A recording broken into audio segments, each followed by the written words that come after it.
What we do here is go back.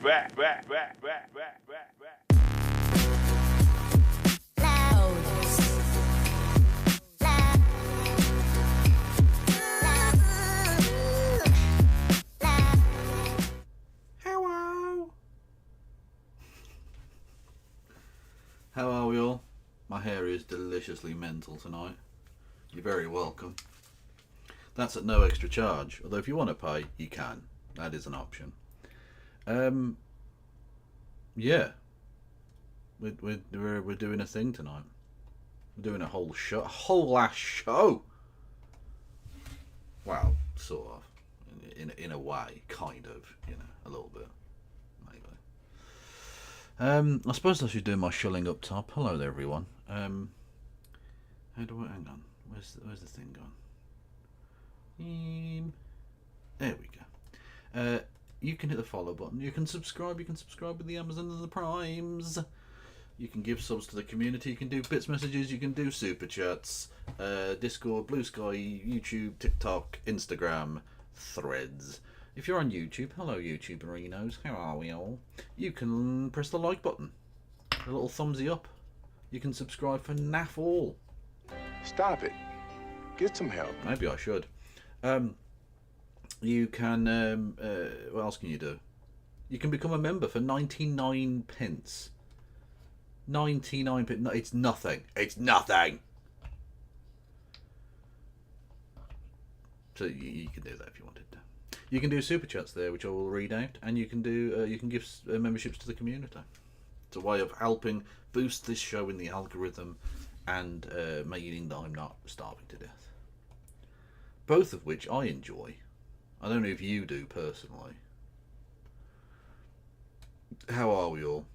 We're going to be taking a look at the Labour Party conference-y bits. Should be fun. By fun, I mean it probably won't be that fun. But it might be a bit fun. And that's the important thing. Maybe. I don't know. Thank you, Miss Hire, for resubscribing 34 mother-flipping months. And it's quite something. Kev, are you wearing a buoyancy aid? I am not. I'm wearing a American football jersey, as I believe you're supposed to call it in America. Jersey. No, I'm not looking Sharon at Graham might talk a big game, but she still is cucked out to Labour. Sharon Graham kept saying things like in her interview with the BBC, "Oh, well, I speak with Kira and his heart's in the right place. Is his heart fuck?" Hello, Gav. Hopefully his heart is... No, actually, no, I won't say it. No. Terms of service. We can't be getting off on that kind of potentially illegal footing. Let's not do it. How are you? Yeah, I'm not too bad. Not too bad. Had a Good. pretty chilled out day today. Good. Well, you know How who about you? who had a great day? Keir Starmer. He did have a great day. Not only did Corbyn continually live rent-free in his head, he also compared Jewish hostages to pork products. It's not a good look. We are, content warning for, blatant anti-Semitism. I'm beginning to think that this man might be a Czech spy. I think so. I definitely think he is, yeah. Well, we'll get on to his speech, because the Labour Party conference has been ongoing, of course. Before we get onto the speech, 1 second, I want to go over something that crossed my feed today on Twitter, which is a policy. Yeah, go on. Go for it. Oh well, I was going to do something a bit more light as an entrance point. Okay, go for it. Do the light intro. Okay. And then we'll get into this, because this is awful. Then I'm going to bring up. Savanta, the polling company, did one of these word map association things where you get members of the public to use a word to describe a person. So, you get given this person, how would you describe them? And then depending on how big the response is, it gets bigger in the word graph cloud thing, right? You've all seen them on the internet. And Keir Starmer had one done by Savanta. And to say that the results are not exactly shocking is I think, probably fair, to be honest with you. Boom. There you go. Liar. I would have gone with monster, but liar works for me. Well, it's true. There are some absolute belters, right? There's arsehole, is there? Just to the left of the L. Bad. Also, and this difficult to spin this one as a 5-star review. Cunt. But also, I quite like that some people said man. Okay, yeah. Look, breathes air. He has a face. Okay. There's also converts protein intake into muscle energy. Evil, joke, disaster, traitor, which is quite nice. The right wingers will be saying traitor. Yeah. As much as we would love it to be that people are calling him a traitor to the socialism that he pretended to be adhering to in the run up to the leadership election. I actually think it's more just right wingers Yeah. calling him a Oh, no, traitor to absolutely. the country or the nation state. Well, even more so, dictator. There's only right wingers saying that, really. Oh yeah, I 100%, think 100%. I so. mean, he's internally a party dictator, but again, I don't think their polls very specific, But like then- left-wing Labour members about this. Yeah, I think the leftists definitely went with Tory.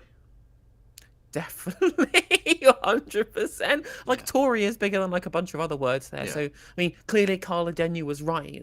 Keir Starmer has changed the Labour Party, and he's changed them into the Conservatives. But one thing I would say about this is, of course, the biggest answer from regular members of the public, Joe-ass members of the public, is to call him a liar.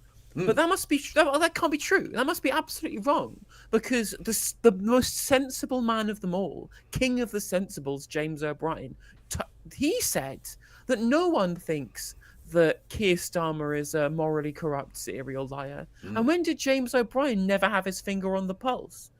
He is an absolute oracle, and that must mean he must be wrong about other things too. Well, and that can't be true because he is the knower. He is basically. I think he speaks for all of Britain, all the time. We might as well make him our ambassador to Earth. I think because he understands intrinsically how the British people feel about everything. Yeah, he really has his finger on the pulse. 100% has his finger on the pulse. And so, if other people actually are calling him a morally corrupt serial liar, then that must mean James O'Brien might be wrong about other things, other topics. You reckon? Yeah, he might actually have groundbreaking, earth-shattering, breaking news here, people. Facts. Exactly. How could the sensibles be wrong? How could the sensible centrist types, who clearly know that everything wrong with this country started in 2016 with Brexit, and indeed you cannot blame any part of the political state of this country on Tony Blair and Alistair Campbell. Iraq War was just a bit of a oopsie, a bit of a mess, but there was nothing else, no other impropriety that went on during the Blair administration that might have weakened the public's trust in politics. Because, of course, the only bad things that broke Britain were the Conservative Party and evil Jeremy Concrete, the Jam Man himself. Well, it was the Jam Man and Boris Johnson, the Hair Man. That's it. Floppy hair Brexit bad man. Yeah, these are the two people, and everyone else is the adult in the room, and that's fine and normal. Actually, yeah.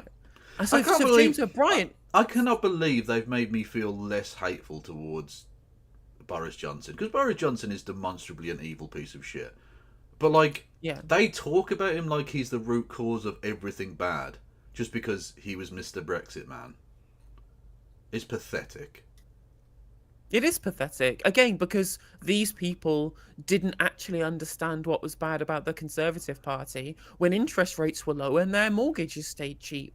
It's really weird, isn't it? Don't you find it interesting how a bunch of these people who didn't think the Conservative Party were bad and thought that David Cameron was indeed a sensible Prime Minister. In fact, according to Nick Tyrone, writer for The Spectator and husband of the woman who admitted about the 5p bags being changed for benefit sanctions and an eve of conference deal with the Tories from the Liberal Democrats, he said that if you prefer David Cameron to Jeremy Corbyn, then you're just normal.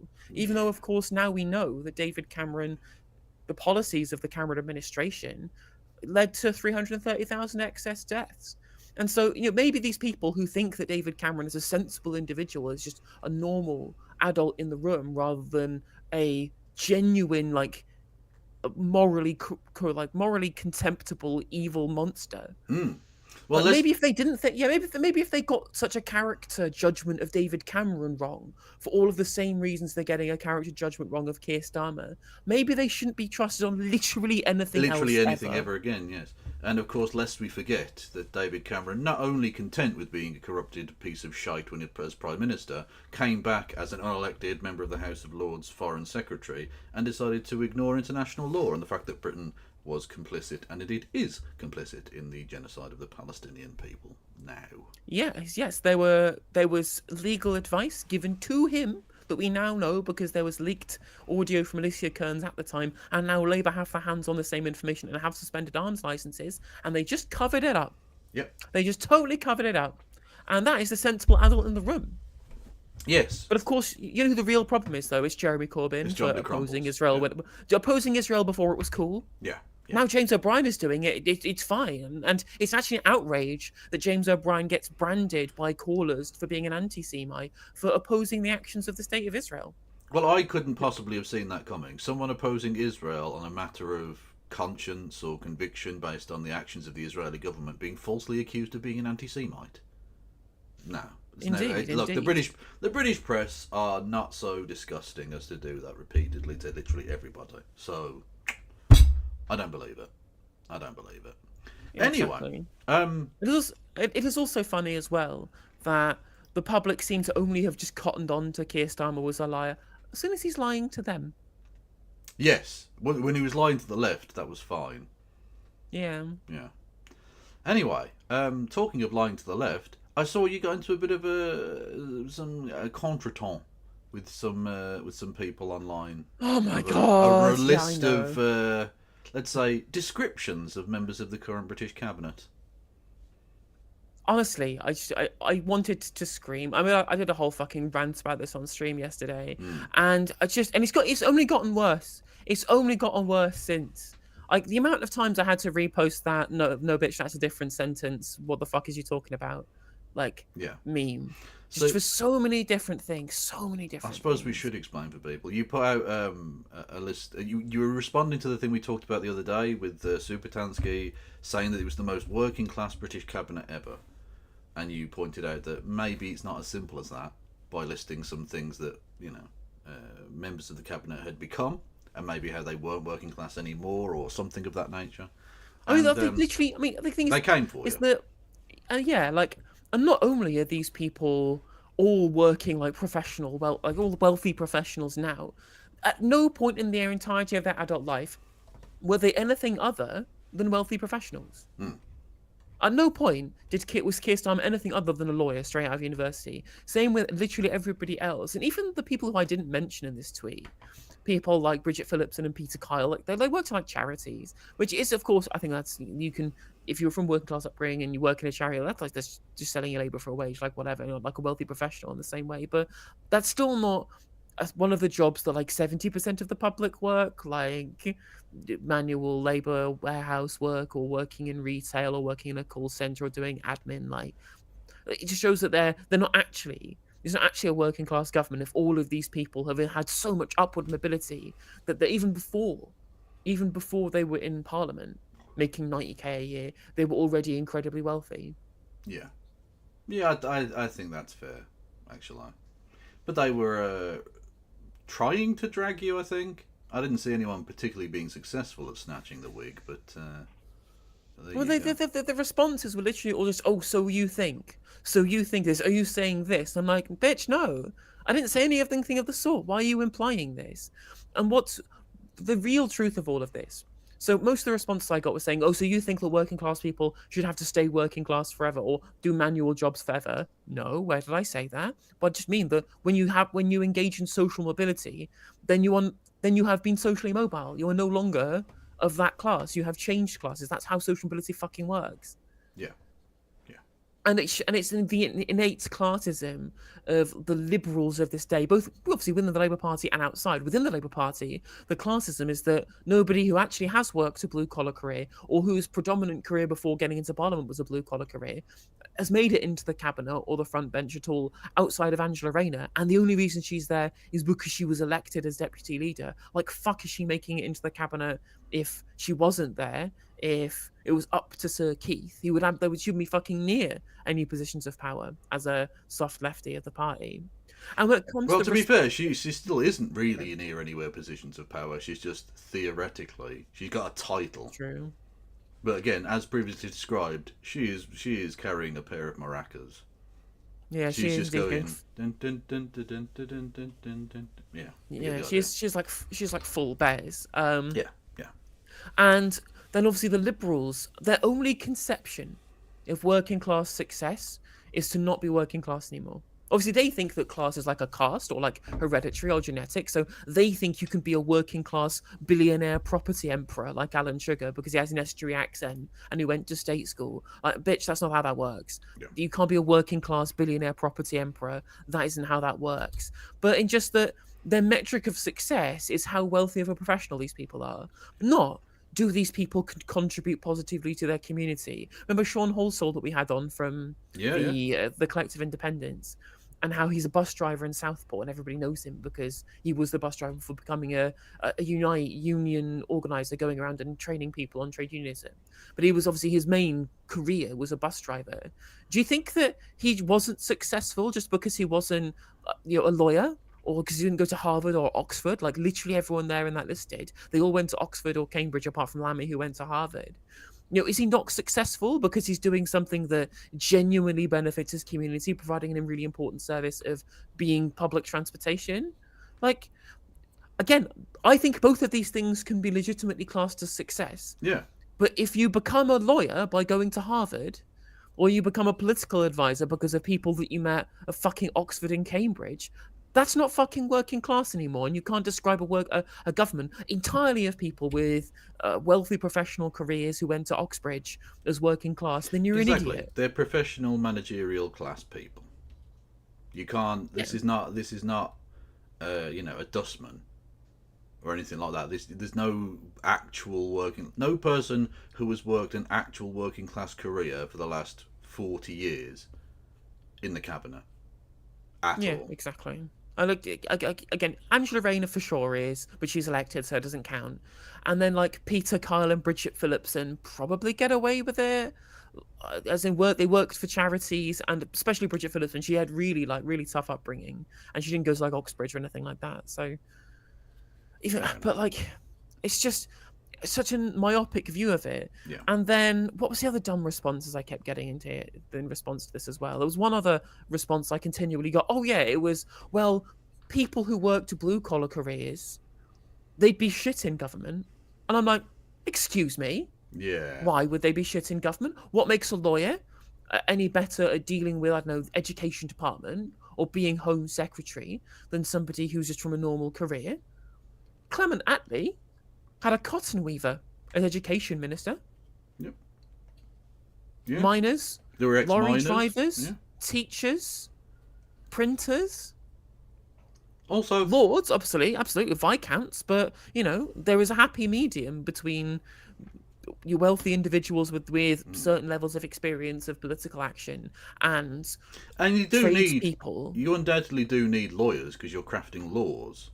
So being able to you have to understand the kind of legalese and all of that. Yeah, you have an attorney general and you have a justice secretary. Reasonable to have some lawyers. Yeah. You don't need an entire cabinet of fucking lawyers. Yeah. Also, just by the way, 1 second, sorry. Thank you to Phil McCracken for the £10. Ask Al Fayed how good Starmer was as chief of CPS. Very true. And Lewis with the £5. You should be ashamed for suggesting that class is about your relationships with the economy. It's clearly a hereditary caste anyway. Here is a £5. Facts. Absolute facts. Yes. Correct. And Anyway. and you know why the Liberals view success only as a metric of how much you escape being working class? It's because they're Thatcherites. Yeah, this is they're Thatcherism. classist scum. Yeah. It's about the only thing that you can be proud of as a working class person is the ambition to no longer be. Yes. Indeed. And it's all about meritocracy rather than the rising tide lifting all boats. So you had a policy issue that you wanted to bring up. Yes. So speaking of a dystopia warning, for example, speaking of a dystopia warning, Keir Starmer apparently today is going to announce a plan to root out benefit fraudsters by giving investigators new powers to access information about people's bank accounts. Yes. This is dystopian, like genuine authoritarian police state shit. It is. What the fuck? It is unbelievably authoritarian and, like I say, dystopian and just awful. But it's also, on top of that, another signal that they've just become the Tory party. Rather than going after giving powers to investigate, say, the bank accounts of the incredibly wealthy who steal trillions in tax every year, rather than do that, we're going to go after people claiming slightly more on PIP, which costs us virtually fuck all by comparison. So again, Yep. trying to make it into trying to reinforce that narrative that actually the people who are harming you aren't pinstripe wankers in the city of London stealing everything. No, it's some desperate person who's trying to get an extra couple of quid in order to be able to heat their fucking house. Because again, these people are just Thatcherites. That's Yeah. it. Yeah. They are trying to divide people between the deserving and undeserving poor, which has basically been Conservative Party The playbook skivers since time. and the strivers. Yes. Yeah, this has been what the Tories have done since time immemorial. It's genuinely the most revolting thing I think I've seen this government do so far. And there's lots of competition. Yeah, that is of not that is a revolting fiercely things. contested piece of real estate. That one, yeah. It really is. It really is. And just in his speech, apparently, he talked about like defeating the rise of populism. Yeah, he's defeating the rise of populism by just doing what they want, by Yes. having petty crackdowns on the disabled and the undeserving poor and against asylum seekers and against migrants and refugees. Yeah, he's going to destroy populism, which is essentially the idea of a corrupt, overweening, bloated aristocracy forcing their shit upon everyone else and how that's bad, by being, and here's the clever bit, a bloated, corrupt aristocracy that's going to crack down on people for doing basically anything ever. That will definitely get rid of populism. Honest. Absolutely, absolutely. The worst thing it does as well is that it actually vindicates a lot of the weirdo conspiracy theorists who think that like digital currency is a way of the government trying to spy on you. 15-minute cities! And the worst part is none of these people are going to spot this because they believe that that law is only bad if it will be weaponized against them as good, honest, hard-working taxpayers or whatever, rather than the shirkers and the benefit cheats who are pretending to be disabled. That's the biggest thing I got when I posted my video about how the right-wingers are hypocritical about getting mad about legitimately mad about the means test on the winter fuel payment when they were the ones absolutely cheering and whooping and hollering, just like Ian Duncan Smith was in the House of Commons, over stripping away of the welfare state during the Conservative Party period, to the point at which the UN dignitaries described us as violating the human rights of the disabled, which this will also further do. I expect a human rights challenge on the government literally spying on people's bank accounts. But because these conspiracy theorists who get mad at digital currencies are only care if they think that the target of governments and the target of government crackdowns are illegitimate, i.e. them, they're going to ignore this. They're going to ignore this blatant, this monstrous, this absolutely rancid state authoritarian snooping into people's private life, because they have essentially allowed Labour to buy into the rhetoric that some people are unpeople. They're not worthy of being treated with any degree of sincerity by the state. And the right-wing populist who he says that he wants to be able to defang will love it. They'll fucking lap this shit up. Oh yeah, absolutely. Well, as always, Britain, and especially the politically, I don't know, powerful in Britain, always focus on entirely the wrong thing. Rather than focusing on this actual horrific infringement on people's basic rights and civil liberties, they'll go after fake shit like, oh, George Soros is using 15-minute cities to make me eat the bugs, right? Just nonsense, gibberish. Or the recent thing we've had about gifts and donations. Now, I'm not suggesting that the things that have been exposed haven't been worthwhile to expose, because they are corruption.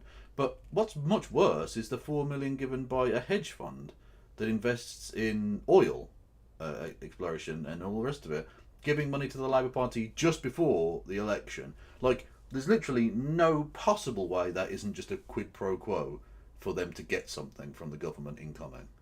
Like, there's no way that's anything other than just a blatantly corrupt thing that happened. And that doesn't get mentioned at all in the press. Nope.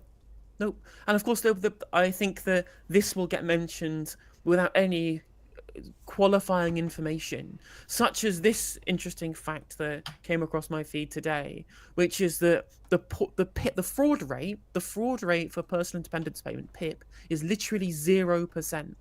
And so what this will do, this bill, which is literally called the Fraud, Error and Debt Bill to modernise the DWP, It's going to, as this person points out, it's going to terrify people and continually to perpetuate the public's misperception that benefit fraud is a huge problem in this country, when tax fraud, tax avoidance is a genuine problem in this country. People actually do not claim that much in benefit fraud. It's completely unheard of, especially amongst the disabled, who really don't have any amount of fraudulent claimants at all. Really, it's a couple of, it's like 1 billion, I think, out Exactly. of Look, like £100 billion budget in fraud elsewhere. I want to scream at the British people that your enemy is not someone claiming fucking benefits, okay? Your enemy has an account in the Cayman Islands. That person is fucking you. Exactly. Okay, they might as well just open workhouses at this point. Like, this is how genuinely monstrous this government is. It's getting there, yeah. And what was even worse as well is that, I don't know if you saw, there was a big consultation they did over the Conservative Party's proposed changes to disability to try and replace cash payments with vouchers and be more draconian in assessments. It was Mel Stride's baby with the Ian Duncan Smith's think tank, the Centre for Social Justice. Ridiculous name, if you could imagine such a thing. But of course, the Conservative Party love using essentially kind of Marxian ideas to bastardize concepts by using your opponent's language and reframing it to make it conservative, which is just ridiculous. And Stephen, and the response to this consultation was overwhelmingly negative, as reported. And Stephen Timms, MP for the Labour Party, said, well, we have our own plans and you'll see them in due course. And I'm like, oh, so you're not saying that, and you agree with anything that was said by the opposition to the consultation then? You're just going to see the public hate being monsters to the disabled, and you're just going to do it anyway. Brilliant, great, love it. Thanks, Labour. Yeah. And remember, of course, future viewers, when I upload this segment, if you voted for the Labour Party, this is what you voted for. Own it. Yep. Own that this is what you wanted. You got what you wanted. I hope you're happy with what you wanted. Yeah, exactly. You can't really pretend that they had some sort of plan to be decent or honest or, well, anything really, because they didn't have plans for a great deal. It was kind of the mood music of privatisation and shittery behind it all. Because if you look at their manifesto, they didn't have policies. So what were you voting for? Vibes. Change, apparently. Yeah, well, welcome to your decade of vibes. Anyway. Very depressing. Very much so. Shall we take... Should we have some fun? Should we actually do the bingo now? Yeah, let's do the bingo. Are we doing cards or not bothering? I don't know.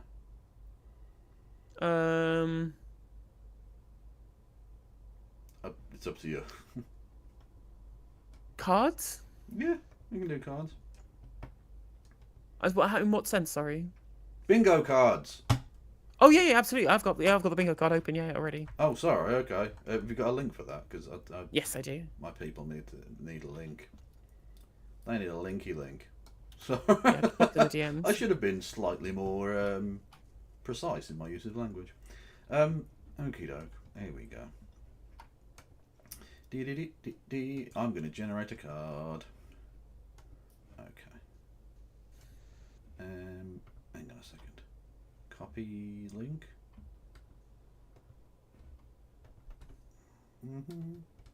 Oh well, we'll play and we'll get to it. Is that loud enough? Yeah, we're good. He was the first in his family to go to university. Like my dad, he understands. Who the fuck is this pube? I don't know who he is. Like a peeled fetus. Yeah. Labour has won the 2024 election. Not only have they won, they have absolutely smashed it.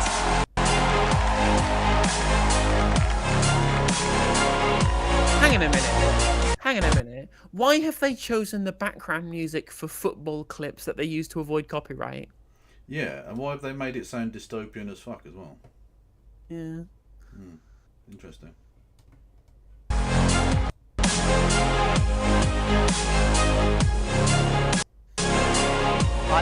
Why does that keep cutting out? We're going to enter... No, it's already at 720p. Invite you all to join this government of servants in the mission That's very, very annoying. Yeah. Let's find a different thing and see if it's their video or my fuckery.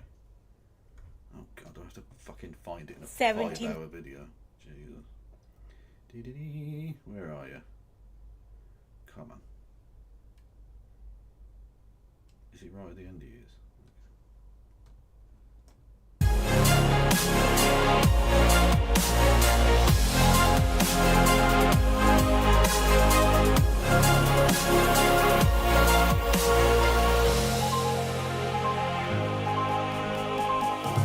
Labour has won the 2024 election. Not only have they won, they have absolutely smashed it.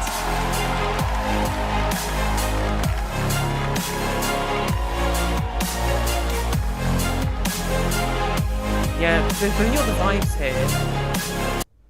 The vibes here is the SpongeBob meme where it's like, Patrick, we saved the city, and everything's burning around them. Yeah.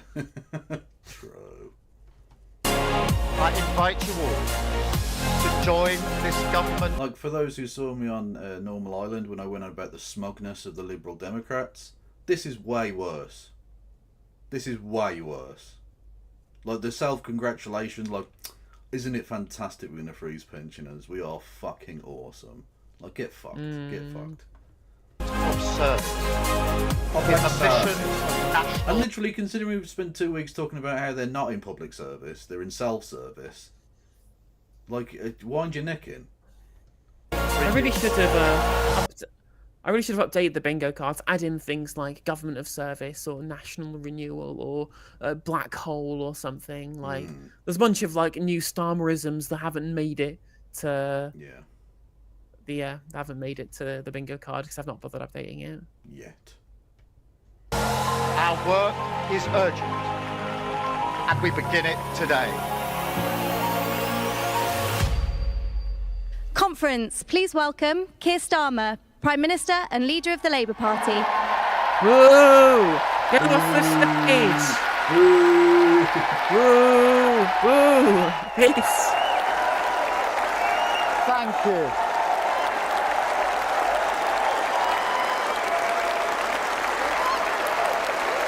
I just want to say, anyone hooping at the idea of Keir Starmer about to speak needs to be put on a list, and come the revolution, they will get a stern talking to. And that is all, because we will act in entirely legal within the current framework ways.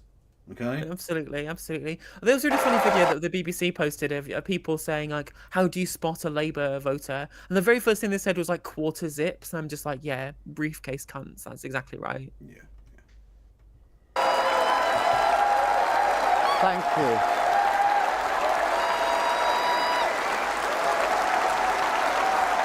Thank you.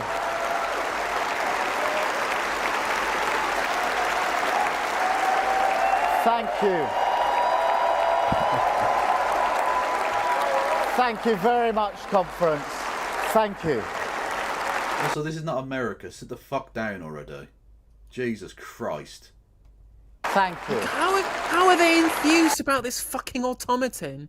Like, genuinely, anybody who is excited about Keir Starmer, they need to be able to see a fucking therapist or a shrink. They need to go put in a fucking mental patient, like an insane asylum. There's something quite wrong with them. Yes. Yeah, literally. Thank you, Matthew, for that introduction. That was really fantastic. You've broken through to university, but you stood on this stage, age 21, to do something you've never done before, and not an easy thing to do. That was fantastic. Is he on about the fetus? And thank you, conference. Thank you from the bottom of my heart. Thank you, conference, for everything you have done to fulfil the basic duty of our party, our Clause 1, so we can return this great nation to the service of working people. Thank you, conference. People, immediately off the bat.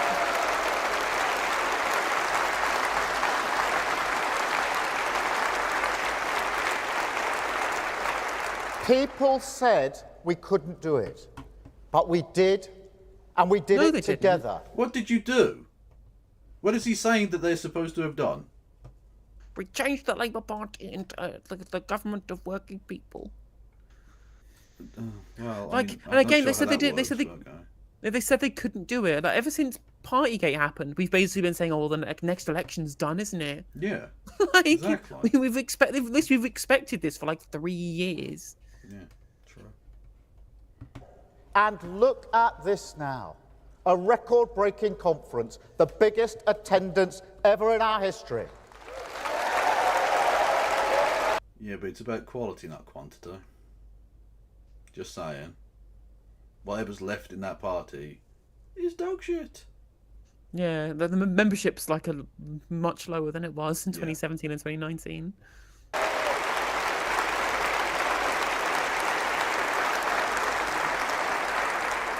And such a far cry from my first conference speech to a live audience of one. The cameraman, socially distanced in an arts centre in Doncaster. Remember that? Don't worry, most people don't. Not even the cameraman.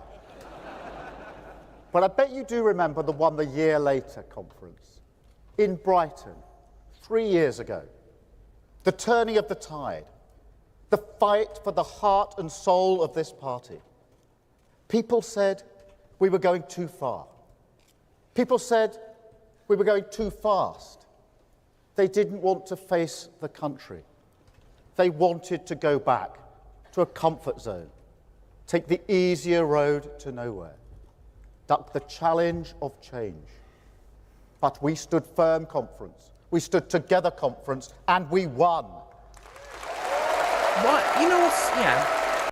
Like Richard Murphy was saying that he's tired with these people just continually aping the factional battles of the past, right? They're just obsessed with it. They literally over and over and over again. All they talk about is the fucking factional battles. It's rent-free. Absolutely rent-free. Yeah, yeah.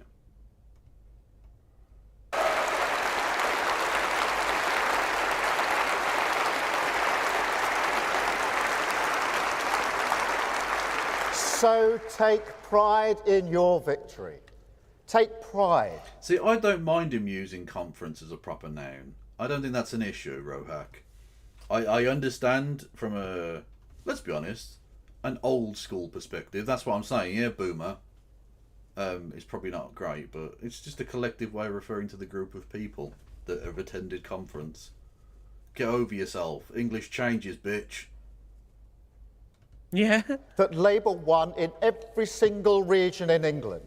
Take pride that Labour won in Wales. Take pride that Labour won in Scotland. Would you win in Scotland if it was ran again today? Because the polling suggests you'd get fucked.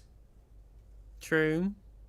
Again, the Labour coalition, and this is the point I made on Normal Island, the Labour voting coalition is weak as shit.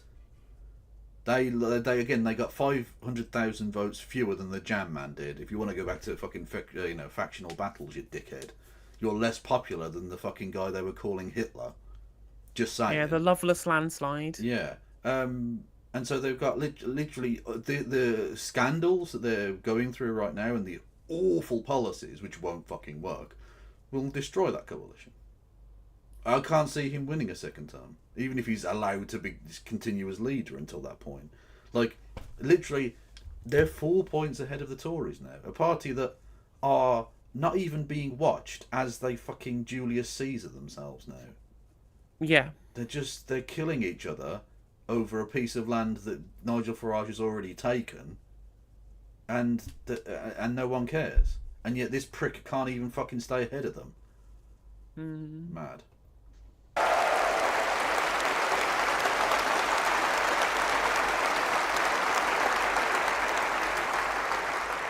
But never forget that this opportunity is only here because we changed the party.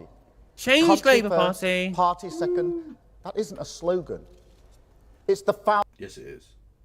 It's It literally is, soundbite, yeah. Like, yeah. What are you talking about? I mean, because you continually put your own personal interests first. Again, it's such a dumb phrase, just kind of prima facie, because if you join a political party, you must do so because you believe what that party believes is best for the country. Therefore, it's impossible to put the party before the country or the country before the party because you believe those things should go together, because that's why you joined the party in the first place. Yeah. What actually is important is that these people put their own personal ambition over both. They put their own faction over both. It doesn't really matter what happens to the country as long as we're the ones in charge of it. Very Tory ideology. Foundation of this project, a pact with working people we must fulfill to retain the privilege of serving their interests on economic stability, national security, wealth Stability. creation, protecting our borders, rooting out anti-Semitism, standing with NATO and Jesus Ukraine. The Christ. changes we made are... And again, Rooting literally, out anti-Semitism. Okay. literally all he's talking about is just stuff that they hated that the left believe, like being critical of NATO or being critical of Israel, Yeah. or not, or being anti-business, like bang on fucking wealth creation, like he's Nigel fucking Lawson. Like, how did this gigantic fucking cunt become leader of a Labour Party? Hate him. By lying. Yeah, well, it's true. Yeah, by lying. Yeah. But that would mean that he'd be a morally corrupt serial liar, and James O'Brien told me that isn't true. So. Well, clearly. permanent, irreversible. And the work of service never stops. Country first, party second. In what ways are you taking tickets to the Arsenal country first? What part of that is you serving the country first? Or even the party, and not just you? Kia.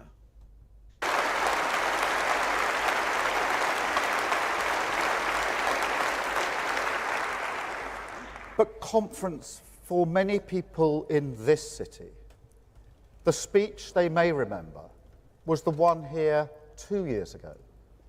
Because that's when I promised, or on this stage, that if I ever had the privilege to serve our country as Prime Minister, one of my first acts would be to bring in a Hillsborough law, a duty of candour. You wrote in the Sun, you fucking arsehole. Yeah. You literally did write in the Sun. How fucking dare you? How very dare you? Yeah, keep Hillsborough's name out of your fucking mouth, you little bitch. The dirty fucking filthy mouth. More than happy to wade in the blood of 97 people so you can win 20 votes from Sun readers in Essex, you piece of shit.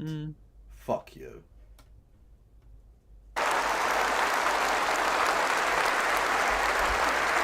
A law for Liverpool, a law for the 97, a law that people... You wrote in the Sun. Shut the fuck up. You are at the behest of the very fucking people who smeared those dead. shouldn't have had to fight so hard to get, that will be delivered by this Labour government.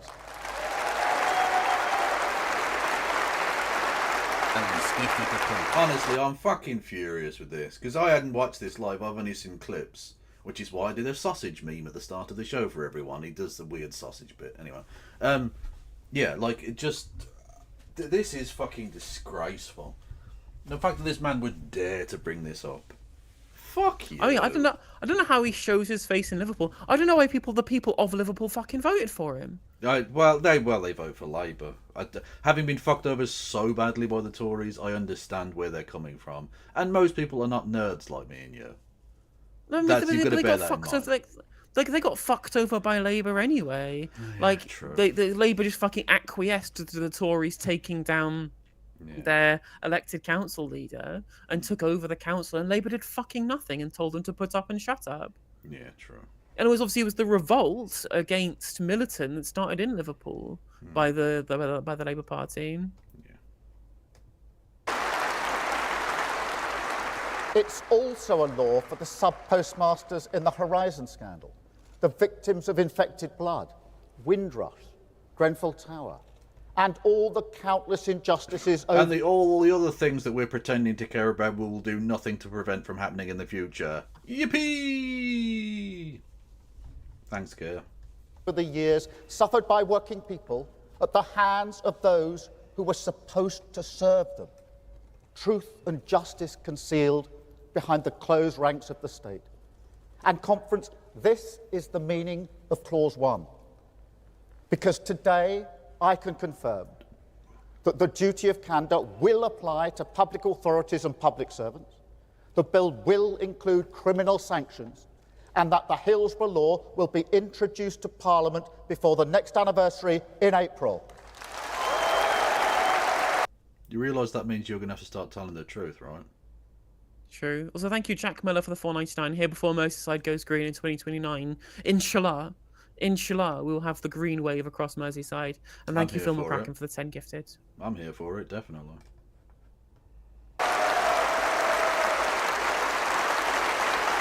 Also, actually, good point from chat. Concealing truth behind the state. What did you talk to the Yanks about when Assange was being extradited, Keir?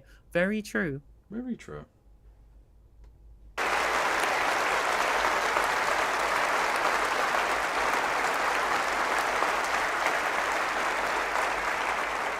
It's work that shows how a government of service must act in everything it does. Our driving purpose, to show to the working people of this country that politics can be a force for good. Politics can be on the side of truth and justice. Politics can secure a better life for your family through the steady but uncompromising work of service. Motherfucker, we've just spent the last 2 weeks with you going, actually it's okay for them to buy my wife's dresses. You don't get to come out here with this fucking bullshit now. You don't, no, fuck you. Corruption is stamped like a fucking Blackpool rock right through the centre of your government. True. Because service is the responsibility and opportunity of power. The precondition Office! of hope, Office, yeah. the bond of respect that can unite a country, bind us. Honestly, anyone who refers to being in power should never have been allowed to become an MP. You're power-hungry gobshites, and you can get fucked. You're not there to be our fucking masters, you're our servants. Remember that. For the politics of national renewal. Service doesn't mean we'll get everything. I'm already. Apologies for pause ending, but I'm fucking tilted by this prick. Right, I'm sick of the phrase national renewal. You're not trying to renew anything. You're not trying to effectively change anything positively. You're just hoping doing more neoliberalism will answer the fucking problems caused by doing neoliberalism in the first place. You fucking bellend. Everything right. It doesn't mean everyone will agree. But it does mean we understand that every decision we take together, and that it is our duty to the British people to face up to necessary decisions in their interests. And I mean, conference, you know me by now. So you know all those shouts and bellows, the bad faith advice from people who still hanker for the politics of noisy performance. Jam man! Rent-free fucking motherfucker lives rent-free in this cunt's head. Yeah, why does he even own a house, Jeremy Corbyn? He doesn't need to. He can just live in the space between Keir Starmer's ears for free. It's fine. True. I mean, I wonder whether or not Jeremy Corbyn can be reprimanded by the Electoral Commission for not declaring his rent-free accommodation in Keir Starmer's head as a member's interest. He really should though, because that's another MP giving him free abode. What does he want for that free abode? I wonder. Absolutely. It's a direct conflict of interest. You know what? The jam man needs to be investigated. You're quite right. Weak and cowardly fantasy of populism. It's water. A cowardly fantasy. You are the corrupt elite that people are reacting against within populism. Either incorrectly by the right or correctly by the left. You are the corrupt, fucked up elite wishing to impose your will on everybody else. You're the problem. You are what causes populism. Yep. Off a duck's back.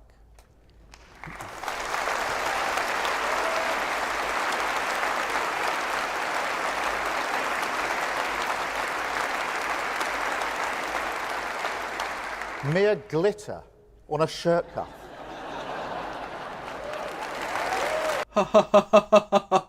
Funny.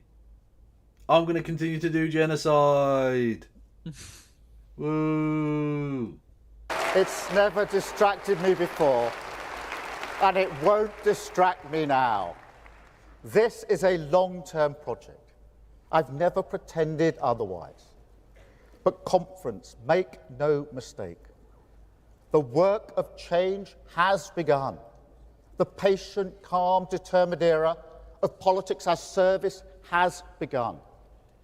Planning. Service to who, though? Doctors back in theatre. New solar projects. New offshore wind projects.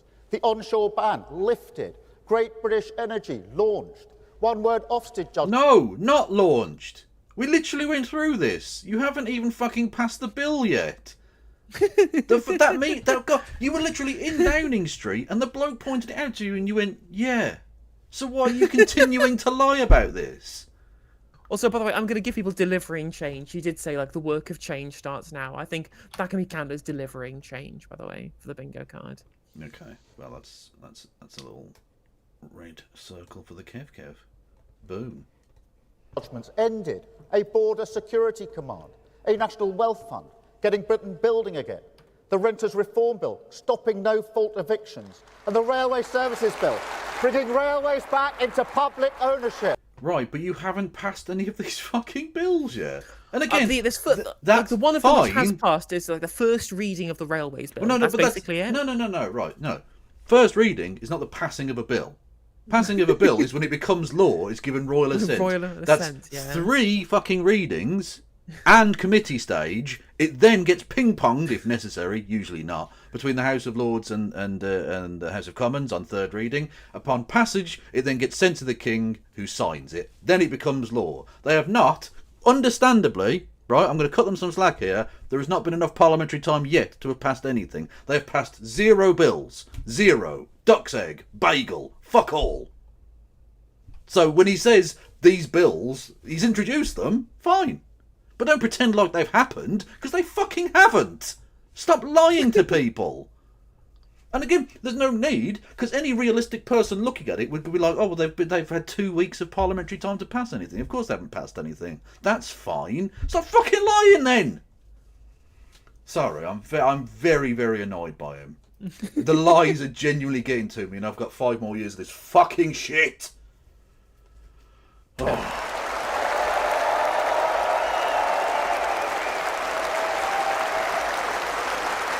Anyone who stands up and applauds a Keir Starmer bit, again, you get put on the fucking list. Look, and I'll tell you what, good doggo in the background. That doggo is sat the fuck down. Good lad.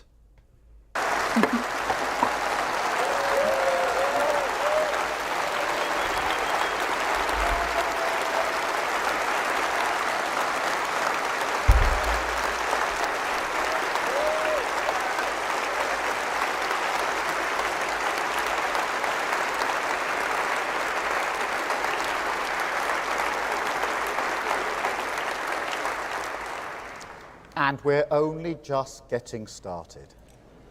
A crackdown on knife crime, a real living wage, a modern industrial strategy, a 10-year plan for our NHS, devolution to our nation's regions and cities, the biggest levelling up of workers' rights in a generation, more teachers, more neighbourhood police, more operations, rebuilding our public services.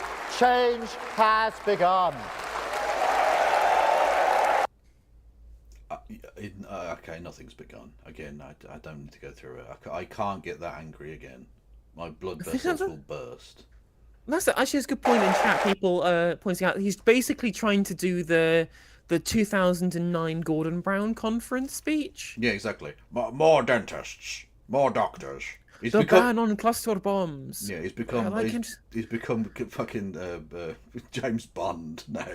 Sean Connery. Well, that's the thing is that they just there's no new ideas. Just no. What did we do under New Labour that we can just like zombify and resurrect like a fucking white? Yeah.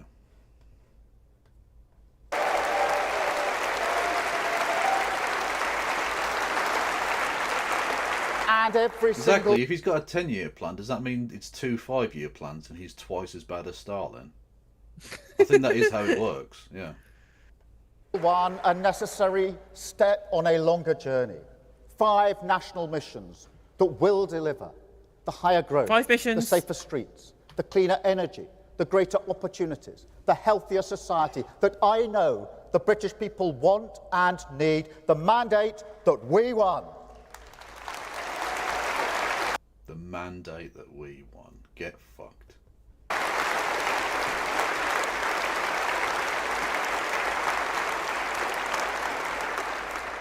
But also something even more precious. Our economy stabilised. The foundation... That's more precious than stopping knife crime. Or more hospitals. What the fuck is wrong with you? Is that how far the neoliberal brain rot has gotten with you? You've just become neoliberal mould. What's more precious is billionaires making lots of money. What's more precious than your life is the footsie, and that's doing quite well right now. Sit the fuck down, peasants. Fucking Christ almighty. ...of this country fixed. Tory rot cleared away. So brick by brick, we can build a new home, a better home, built to last, built with pride, but above all built together. A nation rebalanced so that it once again serves the interests of working people. And through the power unleashed by that process, a renewal of who we are. A country that gives equal voice to every person. A country that won't expect you to change who you are just to get on. Unless you're trans. Unless you want puberty blockers. Yeah, unless you're trans, in which case you will have to do that.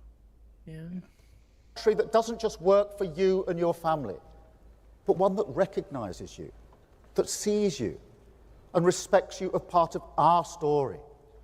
A Britain that belongs to you. That means nothing. Yeah, literally nothing. Paddling.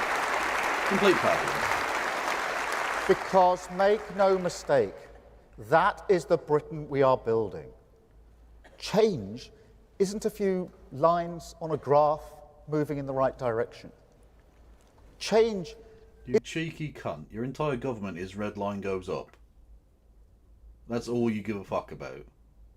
Isn't a good Labour policy or two delivered, while the broader settlement remains untouched? No, change must mean nothing less than national renewal. Not a return to the old ways, nor a new path entirely, but a rediscovery in the full glare of the future of who we are. The trouble is, conference, just as we found with the Labour Party 4 years ago, Britain is no longer sure of itself. Our story is uncertain. The hope beaten out of us. There's pride, of course there is. Pride in our communities, especially. And there's respect too, all around the world. Trust me, nobody anywhere doubts that this is a great nation. A nation known for our creativity, our artistic skill, our scientific genius, and of course, our pragmatism. Oh, Jesus Christ. Pragmatic, not ideological? I'm having that.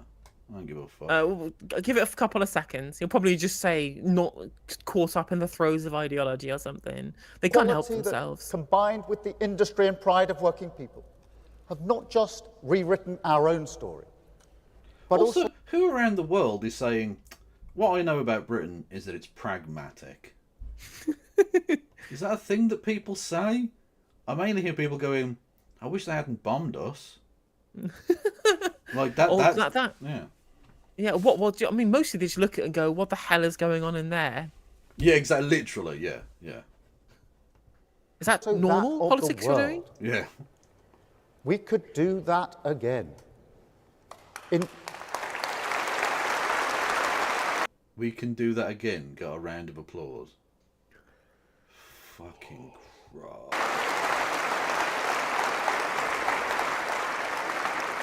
In fact, we must. Technology, climate change, the ageing population, the movement of people. This is a time when great forces demand a decisive government prepared to face the future. We can see that again in the Middle East today. So I call again for restraint and de-escalation at the border between Lebanon and Israel. Again, all parties to pull back from the... Your party didn't even do restraint when it came to removing people shouting at the fucking Chancellor. Like, they literally grabbed them around the throat. Yeah, your urging of restraint to Israel was when asked, do they have the right to commit international crimes against the Palestinians? You were said, I believe Israel does have that right. She does. She does indeed. Yeah. Also, is he going to mention the West Bank or Gaza? Or is it just Lebanon? Have we moved on now? I don't want to play with you anymore. Brink. I call again for an immediate ceasefire in Gaza. Oh, the there you go. return Okay. of the sausages. The hostages. Okay, we're going to go back. We're going to roll it back, people. Now, I don't think referring to Jewish people as pork products I don't think that's okay. Ironically, I don't think that's very kosher. No, yeah, it's really not kosher. Not at all.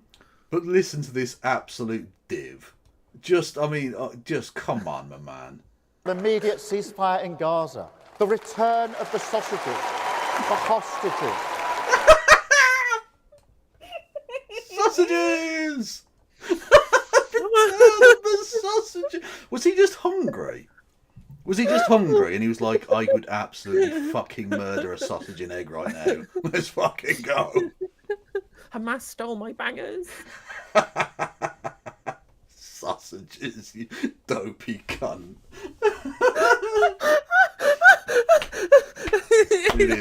It's always like 5 hours ago and it's still funny. It's still funny. It's still funny. Are we going to nationalise the sausages after they've been released? Yes, let's go.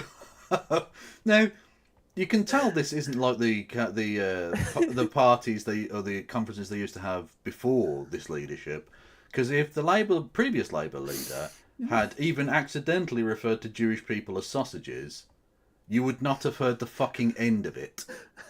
He would have been called the biggest Hitler that ever Hitlered in the history of Hitlerdom. Yeah, he would be the first.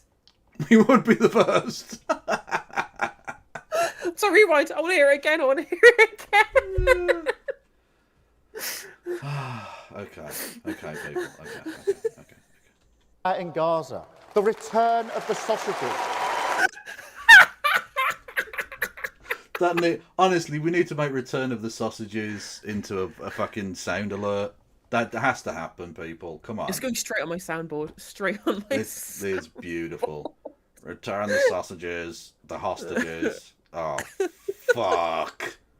And you can tell in his head that's what he's thinking. He's thinking, oh, fuck. Oh. True, you can get vegan sausages. They're kosher. They are, to be fair. Like, sausage is essentially just the shape of a thing, right? Like, you can fill sausages with anything. It doesn't even have to be meat or anything. Like, but come on. When you think sausages, you think pork. True. That's just what it is. The hostages.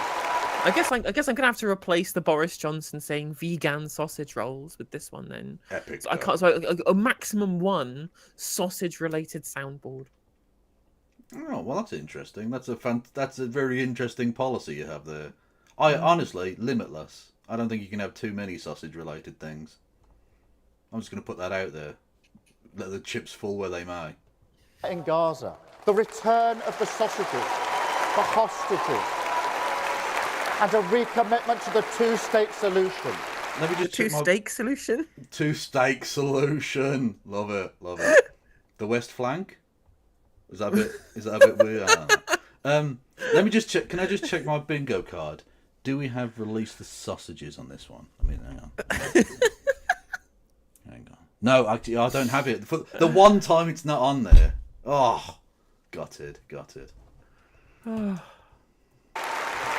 recognised Palestinian state alongside... I've been in Khan Yunis opening up new pork markets.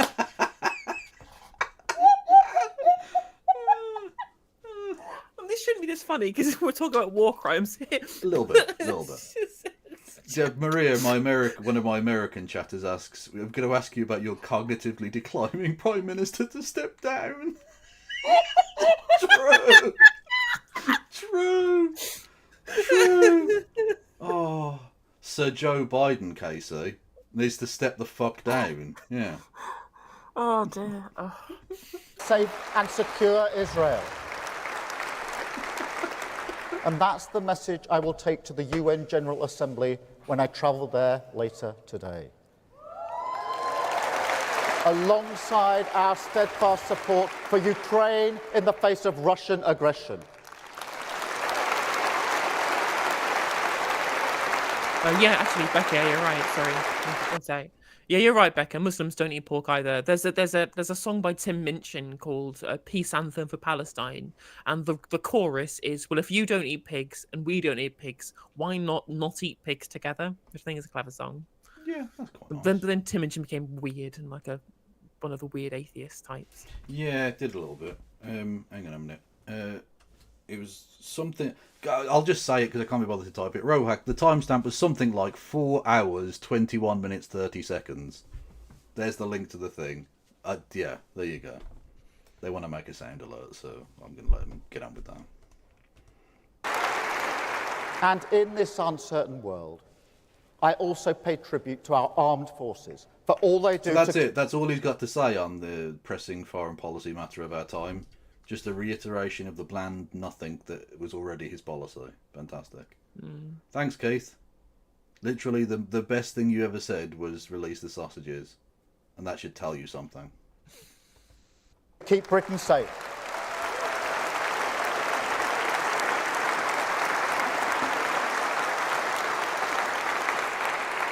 But conference, strength in this dangerous world depends on strength at home. And yet, look at our country. Look at our country. Yeah, it's shit. Do you see a Britain where people feel, with the certainty that they deserve, that the future will be better for their children? Because when I was growing up, that's what we believed. People of a completely ordinary working-class background like mine, we took it for granted. Come on. Say it. Say it, Keith. Say it. Don't edge me on Pebble Dash Semi. Don't fucking do this, Keith. Don't. We built our lives around it. But that is not the country we inherited in July. That confidence, that certainty. Lowballed. It's brittle and fragile. And so we have to restore it. That is the mandate we won, the meaning of change. What?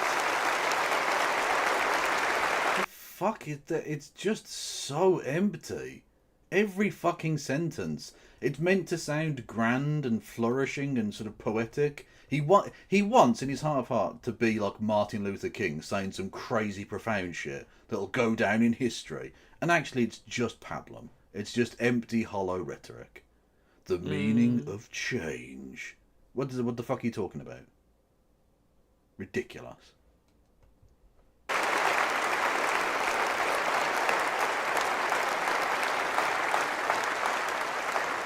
And it all comes back to that question. Can politics be a force for good in people's lives? There's no time to waste wondering why it's definitely a force for good in your life. You got your fucking wardrobe sorted out. True. That's good for you. Yeah. It's force for good for your wife and the dresses. True. Sartorially, very good. We have to show what it can do for their lives. Restore, after 14 years of chaos, faith in the values that have always guided this nation. The stability, moderation, the common sense, keeping a cool head, staying the course, facing the future, the defiance of ambition. Yeah, it's literally, that's just a string of buzzwords. It's just a string of sound bites, mate. That's not a list of anything you've achieved or done, or even missions. It's just a vaguely sounding good thing. Another vaguely sounding Have you heard that British people like it when things are good and not bad? We will do the good things and not the bad things. Brilliant, love it, thanks. Very inspiring. The determination of service And above all, our faith, no matter the challenge, in practical solutions. Yeah, release the sausages is very much his "I have a dream" moment. Very much so. Yeah. Honestly, I want a statue of this man built with "Release the sausages" carved underneath. Yes. Honestly, just give me Fatima Payman. Just get her up on stage and call him. Say we have a goofy our government. Solutions that work, not the easy answers that may well move a crowd, but do not move a nation forward. No conference. It's good that he's sort of tacitly admitting that he's essentially a wet flannel that no one likes. Yeah, like other people might be able to move a crowd of people, whereas I am one of the most boring human beings who's ever lived. but I might be able to pass some legislation, maybe. Fingers crossed. Yeah, Sir Soporific. KC, please put some fucking respect on his name.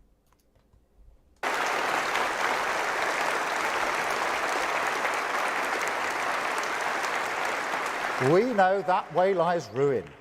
We've seen it in our party, and we changed it. And for Obsessed, 14 years, rent-free. against our country's best traditions, we've seen it in Britain. And now we must change that too. We must build a new Britain, built from that age-old spirit of creativity and enterprise, the pride and ambition of working people, that when matched by a government of service, a decisive government, a government prepared to use its powers for justice, opportunity and equal respect, can deliver a Britain that belongs to you. A Britain that belongs to you because politics sees public service as a privilege, not privilege as an entitlement to public service. Who paid for your suit? Who paid for Bridget Phillipson's birthday party? Yeah, like, can I just ask? Do you have the receipt for this particular suit? Or not? Because I think that would be an interesting juxtaposition to the bullshit you just spoke.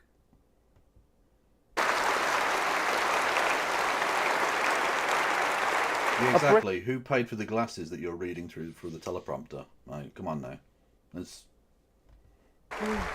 That belongs to you because government is mission-driven and serious. Clear, measurable targets. Is it just because she was on fucking Question Time? Because the mission thing went away for a long time.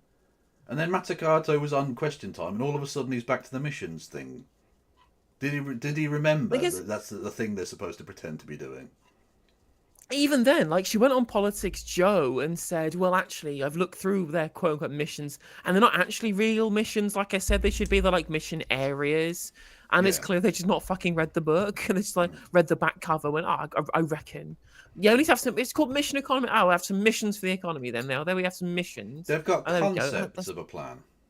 Literally, they've got concepts of a plan. Yeah. Progress displayed publicly, so every single person in this country can judge our performance on actions, not words. A Britain that belongs to you, because we maintain our focus at all times on fixing those foundations for working people, those 5 national missions, providing the security and control they need. God, it just says the same thing over and over again. Security, control, working people, foundations, missions, just over and over and over and over again. Yeah. Like a... Working people, I think he said working people about 10 times already. Working people. Making sure that we don't get blown off course. And a Britain that belongs to you because we came together. And together we built You've never made anyone come. Because this has to be a partnership. We won't achieve our missions alone. He is trying to hit the word count. The power and responsibility of government. The way it can make or break a life. Also, can we put this up to 1.25 speed? Yeah, it is a bit. I felt myself drifting away. Yeah. When you look into the eyes of victims who've lost everything. It doesn't even chipmunk at 1.25 at all. It just sounds like a normal person now. Yeah. Brilliant. Thanks, Keith. Parents whose daughter was raped and murdered. Oh. As I did with Penny and John. Trust me, you learn about what government can and must do. And I also know from the campaigners who have inspired me, Pooja and Nikita Kanda, I just want to point out, if he cares so much about victims of rape, why is he still keeping the rape clause in for the 2-child benefit cap? Why is that a thing that's remained? About that. Like, because that re-victimizes someone who's already been raped. Kia, but you could stop that without any legislation. Just saying. Megan Murray, people who fight tirelessly against murder and terrorism, so no other family will suffer their awful pain. Nathaniel Dye, who fights for a better NHS, so no other person will suffer his fatal late cancer diagnosis. The families and survivors of Grenfell Tower, whose... How is he fighting if it was fatal? That's not how... Okay, never mind, it doesn't matter. I'm nitpicking. ...dignity for 7 years, held up a mirror to this nation and asked us, do we really give everyone an equal voice? They have all shown that the difference between service and government, true service, is that service must listen to people far beyond the walls of the state and empower them to make our country better.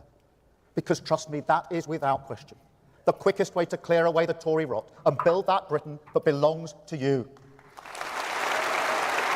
Yeah, nothing. Still saying nothing. Basically nothing. Yeah. Like, he brought up an interesting point about rape victims, and look, isn't there something they plan to do about fast-tracking courts or some shit like that? And you think that's the point where you would make that policy thing and say, look, we're going to do this to address the problem. But he's not. He's just gone, rape victims. It's a very serious thing, and the NHS, something service. That's it. What's the point? What the fuck was the point of raising that at all? It's like he's being done by checkbox. Like, mention rape victims, check. Mention the NHS, check. That's it. Doesn't mean anything. He's not bringing it up to make a point or to promise to do something about it. It's just mentioning it for mentioning its sake.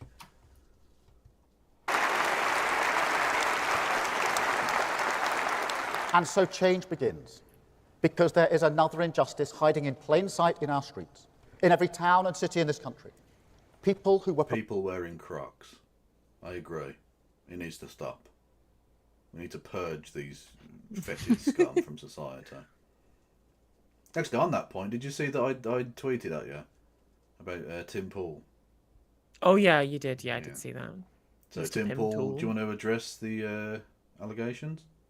Yeah, apparently Tim Pool plays Magic the Gathering, but luckily he plays like the casual format for Filthy Casuals that I don't play. And they did a ban announcement recently that everybody's mad about for all of the wrong reasons, and he was mad about it, so that vindicates me that he's on the wrong side of this discussion. Right, but like that's still, it seems like very much like you're involved in a kind of degenerate subculture that needs to be purged. Because if Tim Pool's into it, I can't help but feel that like you might need to be collateral damage in this. True. Just saying. It's unfortunate. It turns out the MTG actually did stand for Marjorie Taylor Greene after all. Hiding in plain sight. It's quite brilliant. Prepared to make the ultimate sacrifice for our nation, who put their lives on the line to protect all of us, but who will not have a safe place to sleep tonight. We cannot stand by and let this happen anymore. So today I can announce that this government will respect that service. We will repay those who served us and house all veterans in housing need. Homes will be there for heroes. Okay, but what about doing that for everyone? Yeah. Why do you have to have gotten your legs blown off or get fucking destroyed for that? What? Like, just give people fucking housing. It's not that difficult. Exactly. Like this again, there's the deserving and undeserving poor shit all over again. Yeah, if you're prepared to go and bomb some brown people, we'll give you a house. Otherwise, get fucked. Die freezing, bitch. Peace out.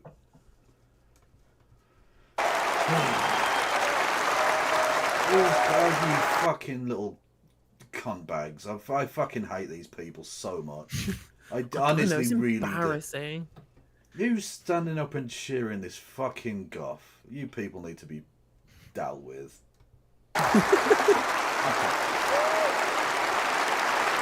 And by that I mean giving a stern talking to and showing the errors of your ways, and nothing illegal and or bad.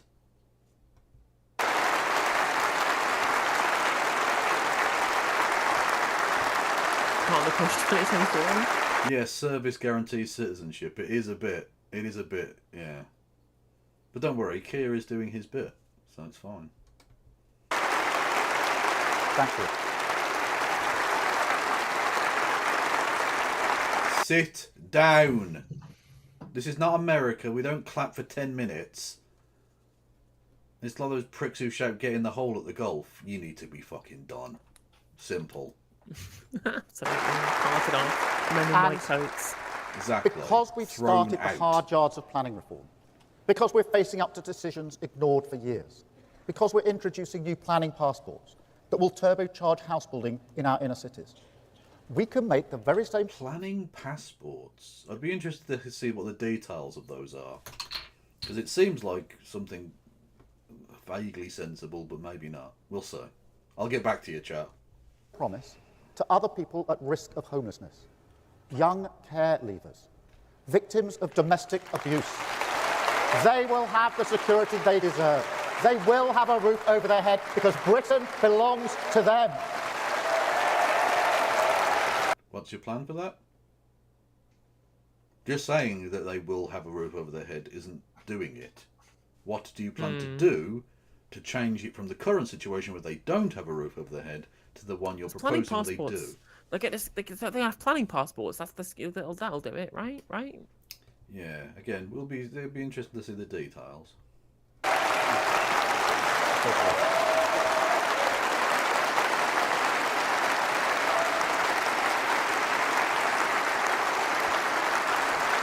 You know what though?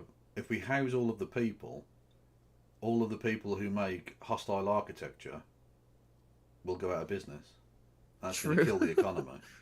What we need is small metal studs on flat surfaces everywhere. That's what we need. Mm.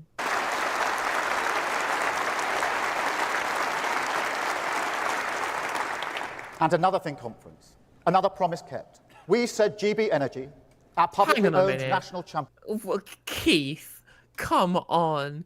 You can't get up on stage and with no sense of irony say another promise kept. Bitch, you are the guy who his literal career is about broken promises. And he's about to say something that hasn't been a promise kept. I mean, it will be. It'll naturally... Look, GB Energy will come into existence. It hasn't. Well, Stop the promise was for pretending it 28 billion has. anyway. They've Well, already yeah. broken the promise they originally said Yeah, they would that's have true, that's because true. some fucking private finance investors at Davos said don't do that actually. Yeah. The vehicle that will drive forward our mission on clean energy, we said it belonged in Scotland. And it does. But the truth is, it could only really ever be based in one place in Scotland. So today I can confirm that the future of British energy will be powered as it has been for decades by the talent and skills of the working people in the Granite City with GB Energy based in Aberdeen. Outside of Aberdeen, no one cares. Not a single person gives a fuck. Well, good for Aberdeen. You get some jobs in that,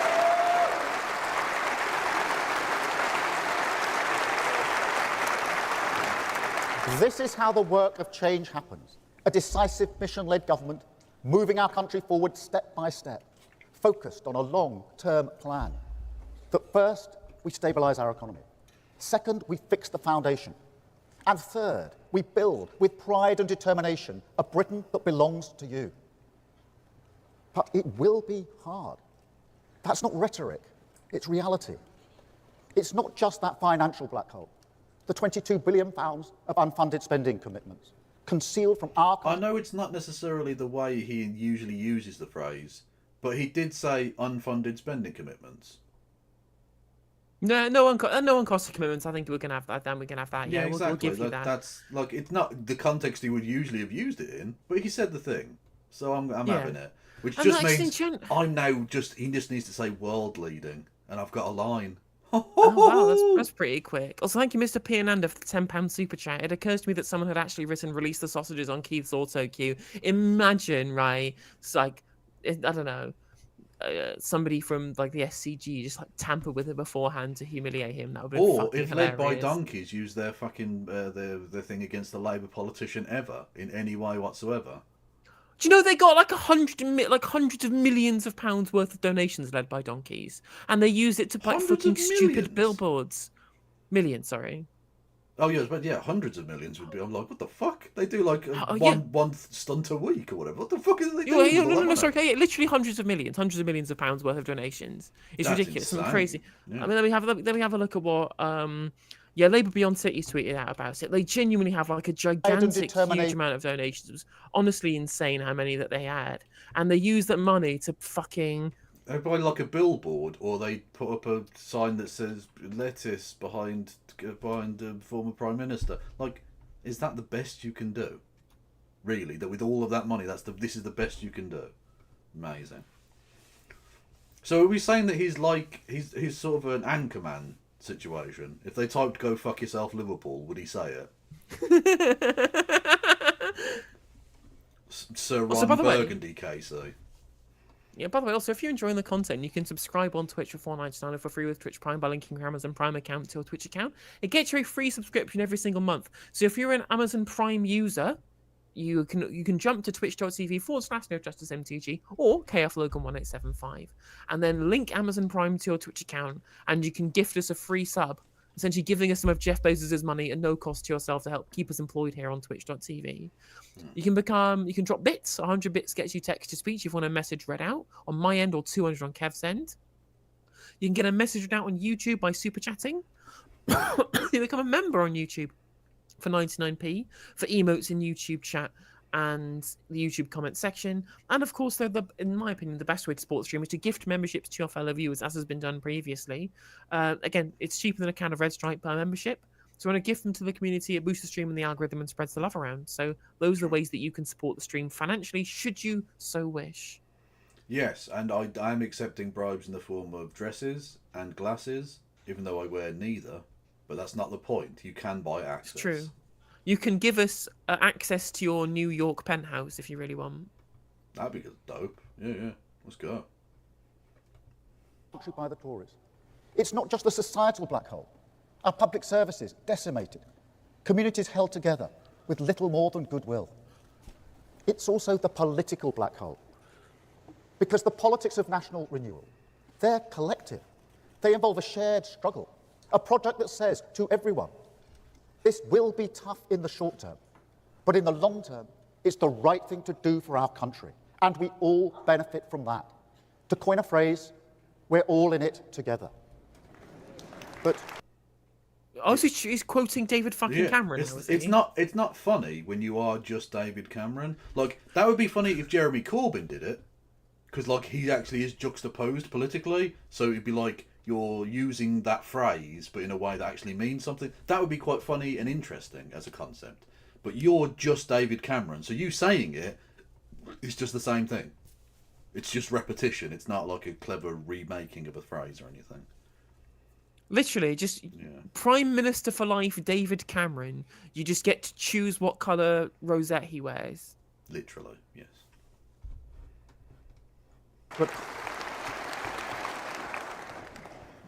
But that's just it, isn't it? People have heard it all before. Yes. And they listen. We've heard the same austerity politics before. Stop doing it.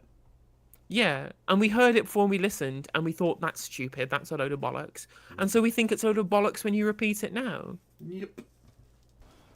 I ran a public service in the early days of austerity. There you go. Hey! There you go. Do Finally. I have... I don't even have it on this one. Oh, suck my ball bag. No, it's done. Yeah. That's really annoying.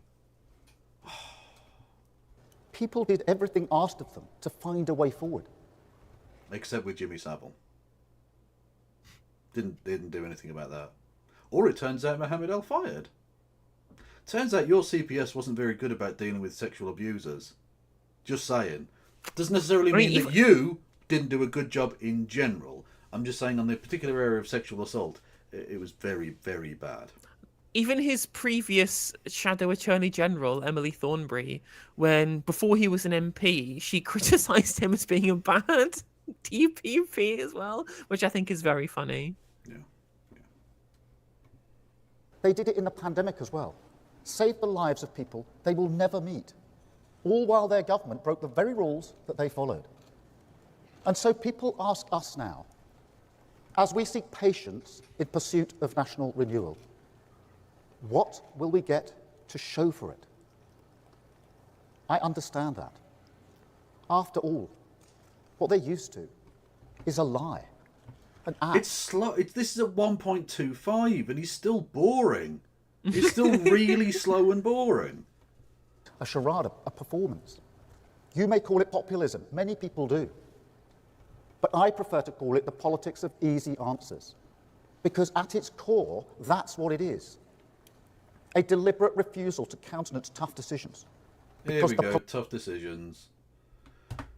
Tough/difficult choices/decisions. There you go. Yep, 100%. Absolutely. Take that one off. And it's just frustrating as well, is that he keeps saying, Dumb we don't want easy answers. But all he does is easy answers. It's just, things are bad, we're going to fix them by fixing them, by doing the change, by changing things. I'm like, excuse me? Rules that they followed. Hang on a minute. Do we know where we were? I think Just after this, it's fine. Yeah, okay. And so people ask us now, as we seek patience in pursuit of national renewal, what will we get to show for it? Oh, there we go, okay. I understand that. After all, what they're used to is a lie, an act, a charade, a performance. Which is not what you're doing, apparently. No. Right. You may call it populism. Many people do. But I prefer to call it the politics of easy answers. Because at its core, that's what it is. A deliberate refusal to countenance tough decisions. Because the political pain is just too much. Party first, country second. Take Rwanda, a policy they knew from the beginning would never work, was never supposed to work. £700 million of your money frittered away on something that was never a credible option, because politically it was an easier answer. And just look at the difference you can make if you bring the curtain down on the show. A 23% increase in returns of people who have no right to be here compared with last summer. But it's not just Rwanda. It was the same story on everything. Energy security, the housing crisis, telling people they're tough on crime without building enough prison places. 14 years of performance. 14 years of exploiting problems, not solving them. Mining the pits of division, searching them for conflict, fixing your attention on those issues, not on growth, technology, climate change, public services, the ageing population, the cost of living crisis, or any of the challenges that this country desperately needed to face up to.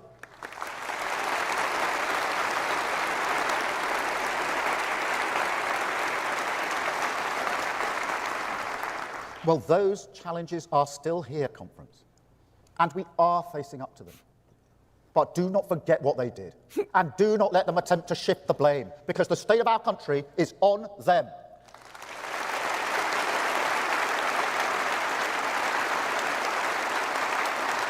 Why must we release prisoners early? Because the Tories served themselves. Why are our public services on their knees? Because the Tories served themselves. Why is crime routinely unpunished? Our rivers polluted, borders insecure, school roofs crumbling, child poverty rampant. Nothing seems to work. Our public finances broken. Because for 14 years, the Tories performed the politics of easy answers rather than use the power of government to serve our country. Well, it's not so much they were looking for easy answers, it's because they were massively corrupt. Well, it's because they were not monsters. Yeah. Like, yeah.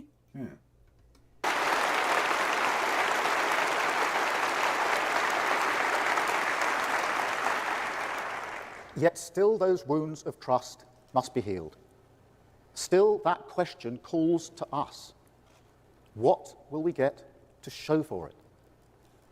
So let me answer that directly and address anyone nervous about the difficult road ahead. Because I know this country is exhausted by and with politics.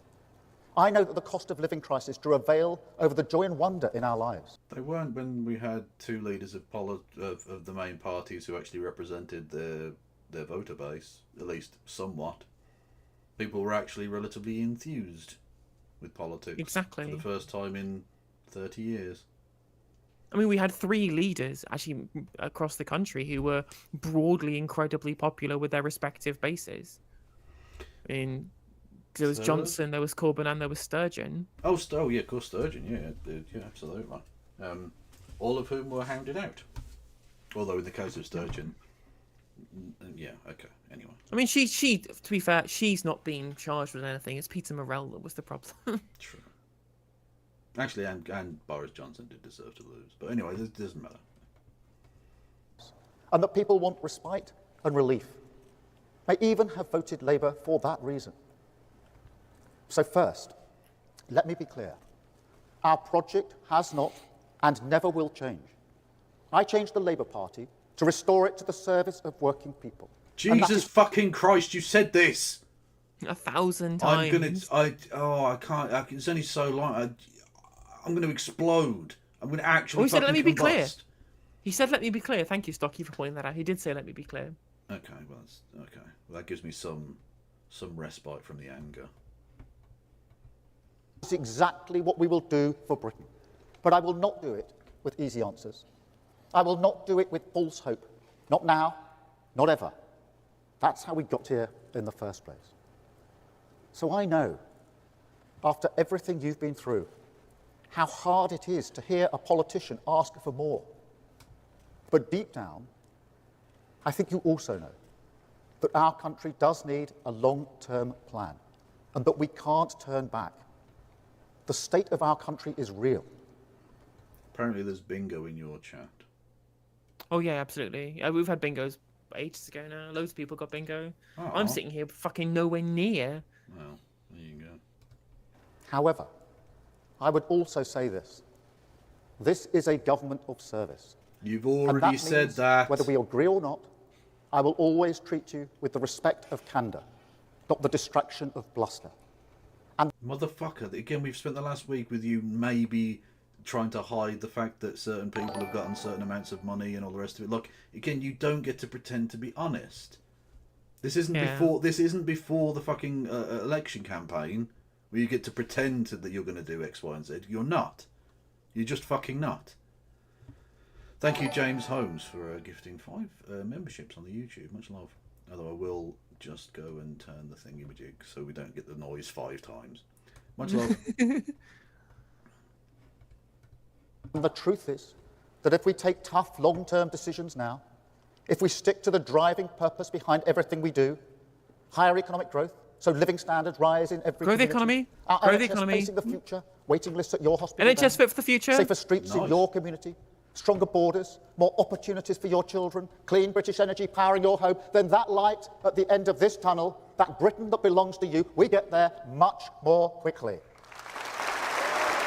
I can't believe they're still using the light at the end of the tunnel when that light at the end of the tunnel is a train coming to hit you. Exists as a rejoinder.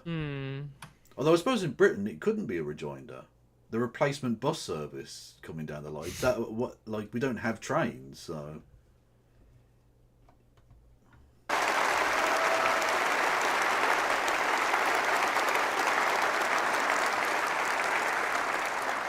And look, I understand that many of the decisions we must take will be unpopular. If they were popular, they'd be easy. But the cost of filling that black hole in our public finances, that will be shared fairly. You going after the rich then? No, of course you're not. We will get the welfare build out because we will tackle long-term sickness and support people back to work.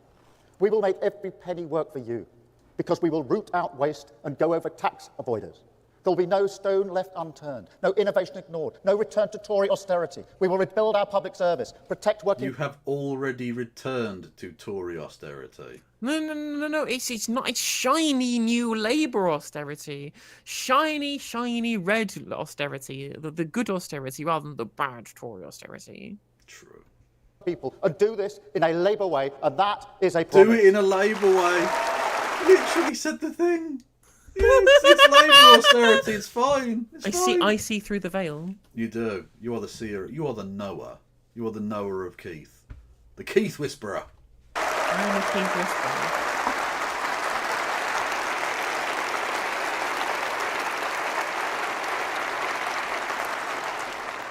And if you can't take that on faith, perhaps because you're concerned about the winter fuel allowance, then I get that. As I say, if this path were popular or easy, we'd have walked it already. But the risk of showing to the world, as the Tories did, that this country does not fund its policies properly, that is a risk we can never take again. Yeah, we need to show the world we're serious by killing pensioners. Yeah. It's one hell of a fucking sentence. Well done. Stabilising our economy is the first step of this long-term plan. The only way we keep prices down, cut NHS waiting lists, and secure the triple lock so that every pensioner in this country, every pensioner, will be better off with Labour.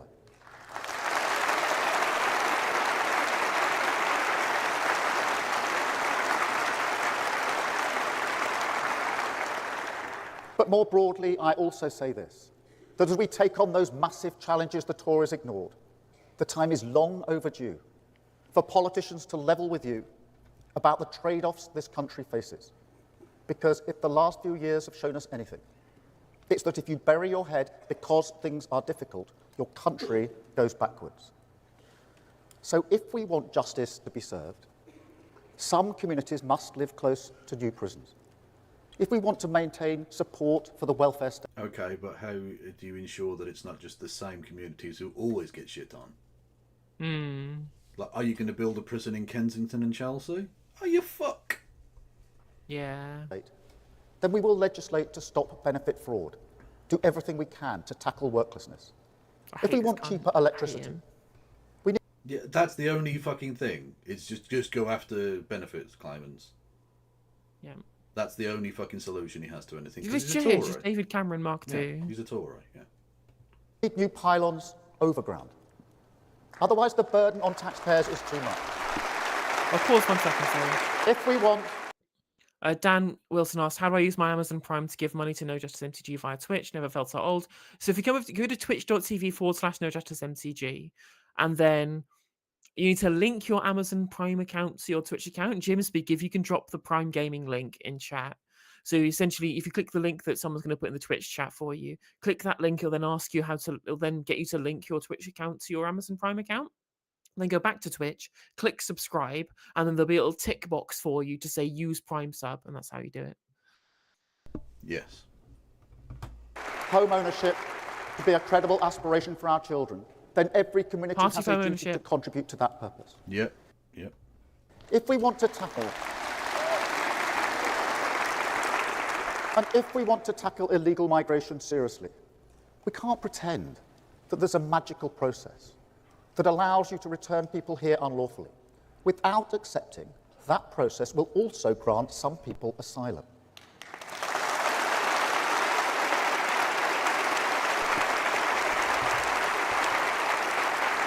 And if we're serious about levelling up, then we must be proud to be the party of wealth creation, unashamed to partner with the private sector. Partner with business, there you go. That just because we all want low tax and good public services, that does not mean that the iron law of properly funding policies can be ignored. Because it can't. We've seen the damage that that does. And I will not let that happen again. I will not let Tory economic recklessness hold back the working people of this country. Tories crash the economy.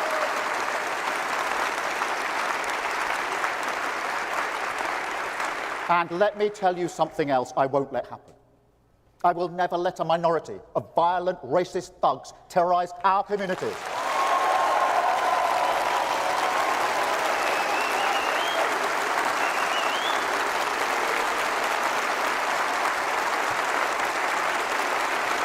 In future, I promise I will wait a week to do anything about it if it happens again.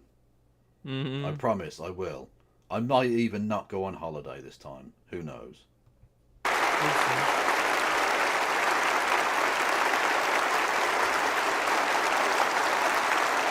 Thank you. Thank you.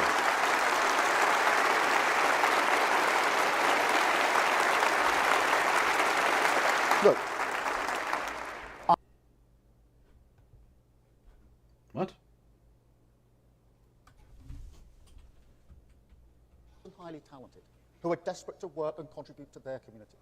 And trust me, there are The fuck plenty of the same skills, so get our skills. So we will get tough on this. Why is this quiet But as at the fuck same now? time, we'll also get our skills system right. Oh, for fuck's sake. Okay, we're going to have to try and find it on the mirrors one then. Conference. Dickhead. Ah! Fuck! That was loud. That was very loud. Apologies. For you, because we will root out waste and go over tax avoiders. There'll be no this. activity and unemployment for our young people once and for some sectors importing labour. And I will not let Tory economic recklessness hold back the working people of this country, else I won't let happen. I will never let a minority of violent, racist thugs terrorise our community.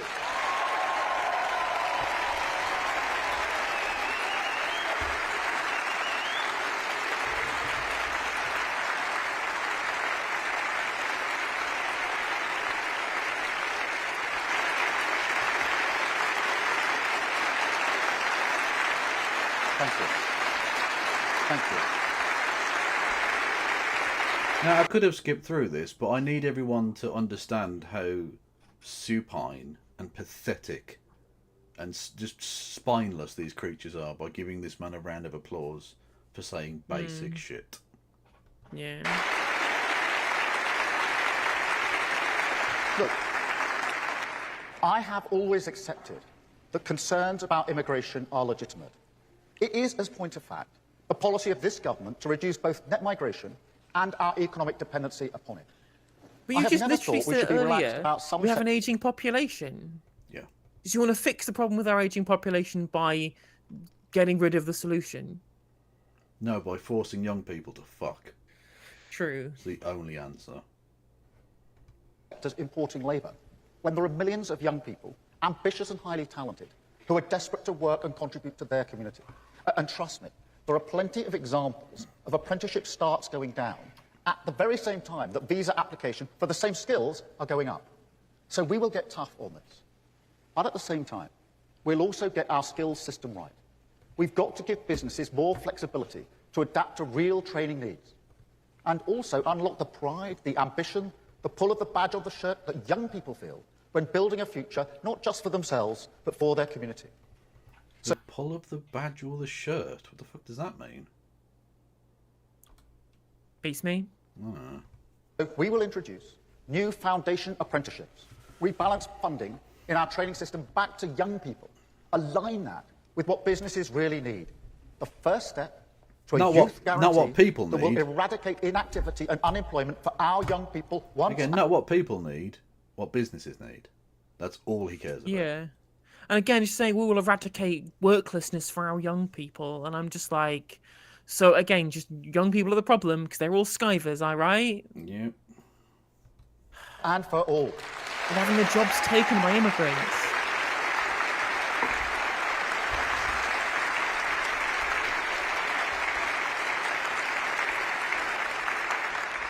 But conference, whatever anyone thinks about immigration, I will never accept the argument made not just by the usual suspects, but by people who should have known better, who said that millions of people concerned about immigration are one and the same thing as the people who smashed up businesses, who targeted mosques, attempted to burn refugees, scrawled racist graffiti over walls, Nazi salutes at the Cenotaph, attacked NHS nurses, and told people with different coloured skin. NHS nurses like your mom? Maybe? Could you say that for me, Keith? Please? No? People who contribute here, people who grew up here, that they should go home? No. No. God, the lack of charisma is amazing. Even when he's making like a good point that racism is bad, it still sucks the life out of the situation. Oh.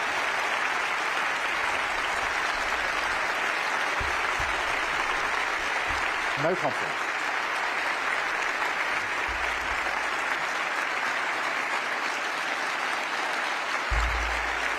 No conference. People concerned about immigration were not doing that because they understand that this country, this democratic country, is built on the rule of law, the ballot box, the common understanding that we debate our differences, we do not settle them with violent thuggery, and racism is vile. No, we just get rid of people from our conference that we don't like by choking them. But violence is bad. Racism is terrible when the Joe Public do it. But when we do it internally, or when one of our own prospective parliamentary candidates criticise our party for engaging in racism, we fucking sack that shit. Yeah.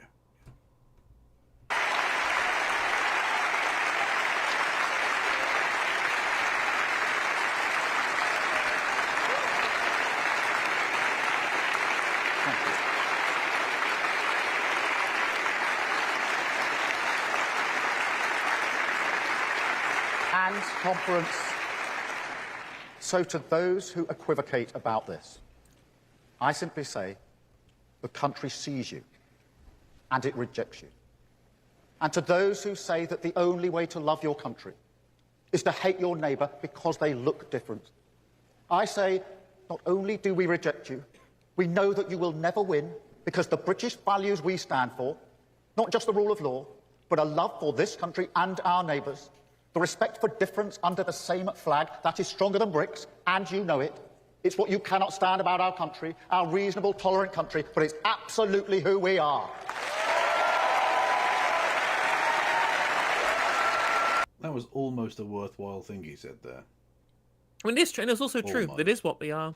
The public, when polled, absolutely agree with those statements about disagreeing with like the rioters and stuff, and even Tory voters that thought that the rioters were shit. Yeah. But you know what's not stronger than bricks? That guy's bollocks. Hey! We definitely crumpled him.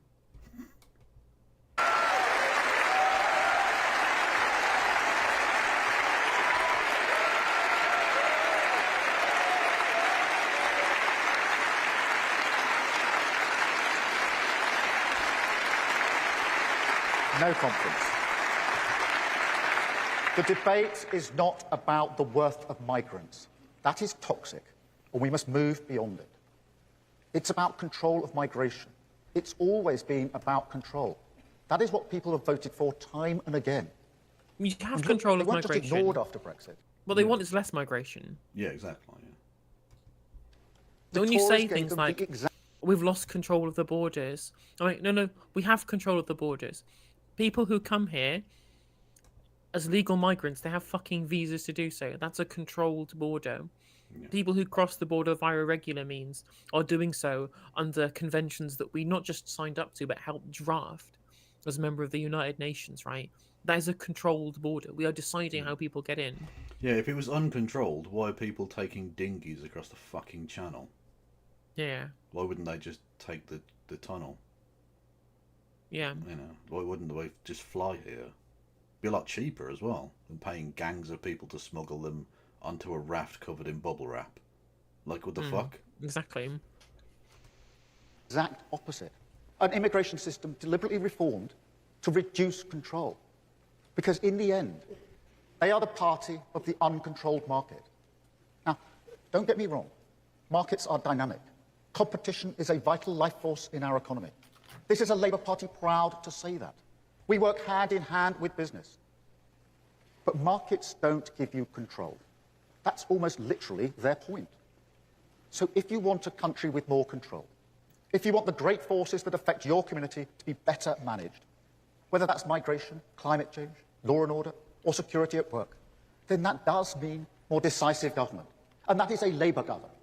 Taking back control is a Labour argument.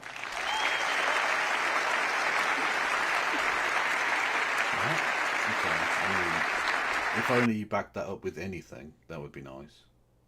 Okay. I mean, that's actually like a real philosophical point that he's made there. There's actually something of substance that he said about... Well, that's what I mean, yeah. Look, it sounds nice. Yeah. Government intervention to curtail the evils of the market, yeah, cool. But he's not going to do anything. He's not actually going to back those words up with any policy whatsoever. Well, he's saying this at the same time as saying, well, we're going to be able to partner with business. Who do you think it was that destroyed those communities in the first place? The woke. True. The woke. Wokeness did that. It's why I say we're rebalancing our country to serve working people, because this is a question of balance. We can't afford any more polluted rivers. We can't afford any more COVID contracts. We can't afford any more Grenfell Towers. We have to become serious and mission-led, have to put respect and service deep in the bones of our institutions. That's not a debate about investment or reform. It's always been both. But again, I have to warn you, working people do want a more decisive government. They do want us to rebuild our public services. And they do want that to lead to more control in their lives. But their pockets are not deep. Not at all. So we have to be a great... Some people's pockets are very, very fucking deep. Almost endlessly so. You could maybe do something about that. You know? Just saying. Yeah, unfortunately, they're deep, not for the public coffers, but for Keir Starmer's wife's dresses. True. Very true. Great reforming government. Our NHS reformed, so patients have more control over their health. Our energy system reformed, so our country has more control over its security. Police and justice reformed, so communities have more control of their street. Education reformed, so children have more control of their future.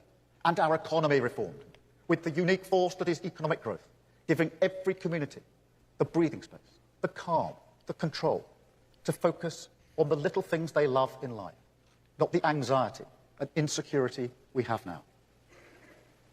Because we do need joy. We do need that in our lives. And one place that has always done that for me, Conference, I told you about it last year. Get ready for awkward pop culture reference. I can feel it in my fucking waters. Absolutely. Yeah, let's go. It's the Lake District. Oh, maybe not. A place that my mum loved. Oh. Not just because it what it She meant was a to nurse. her determination to show that she could walk in a place like that, but because of the beauty everywhere. And last year, I took my family to the old cottage where we used to stay as children in the Lake District. When your mum was a nurse. Say it! Say it! Walked up to the cottage, stood outside. It must have looked a little odd. And the couple who live there now, they came out. They were lovely. And when we told them why we were there, they said, well, come inside. Go upstairs, take a walk down memory lane. So we did. Came back outside. We're chatting. And then the woman stopped, suddenly, and said, someone's nicking your car. And I said, no, that's the police moving the car. And that really confused her. Anyway... Okay, that's quite a funny little story. That's okay. Yeah. No problem with that. Okay. He is such a mindless automaton. He actually might be like 7% human. Yeah. Yeah, it has feelings and memories before the time where he became a soulless automaton. He remembers the before times, before the event. Her husband comes in and he says, you haven't clocked, have you? He's the leader of the opposition, a politician. And she stopped. And she smiled. went, get out of my fucking house, you scum. I thought you were a normal you person. Liar! Traitor! Two-tier Keir, is it? Piece of shit. Laughed and said politely, if I'd known you were a politician, I'd have pushed you down the stairs when I had the chance. There's no way she said that. She had the chance to do the funniest thing. Yeah, exactly. Like, come on. Come on. Beauty of the Lake District and the heart of the British people in a nutshell. But seriously, when you're walking around in a place like the Langdale Valley, when you can see I know it's a joke, right? But didn't you say that the spirit of the British people was the rule of law, and yet you also think that people inflicting like GPH on politicians? Yeah, like I don't think she said that. I think it would have been funny if she had, but I think she probably just went, "Oh, not nice to meet you, Mr. What's your name? Mr. Starmer. Hello." And this went, oh, that's weird. Because, like, what prepares you for that situation? Keith? Is it Keith? David? David. It's David something, isn't it? Didn't you fuck a pig? I know that's the other one. Oh, okay. Sorry, my bad. Grass there, every bit as green as it was 14 years ago. It's a reminder and an inspiration that, yes, things change, and some things need to change. But some things do not. And the joy and wonder of our nation, the spirit of its people. What was the point of, by the way, of him telling this? Usually they try and weave some, like, folksy story in as a way of being like, I met David from the Peak District and he said my tax policies are awesome. Like one of those things. But he just told that and he's now moved on, I think. He just wanted to tell a story of the time he went to the thing and he went to an old house and he was no like, point. I felt Did he human. mention that his wife worked in the NHS? I can't believe it. Or his mum. He mentioned his mum twice now and not once mentioned a job. Which is irresponsible bingo playing, you prick. Do not blue ball me, Keith.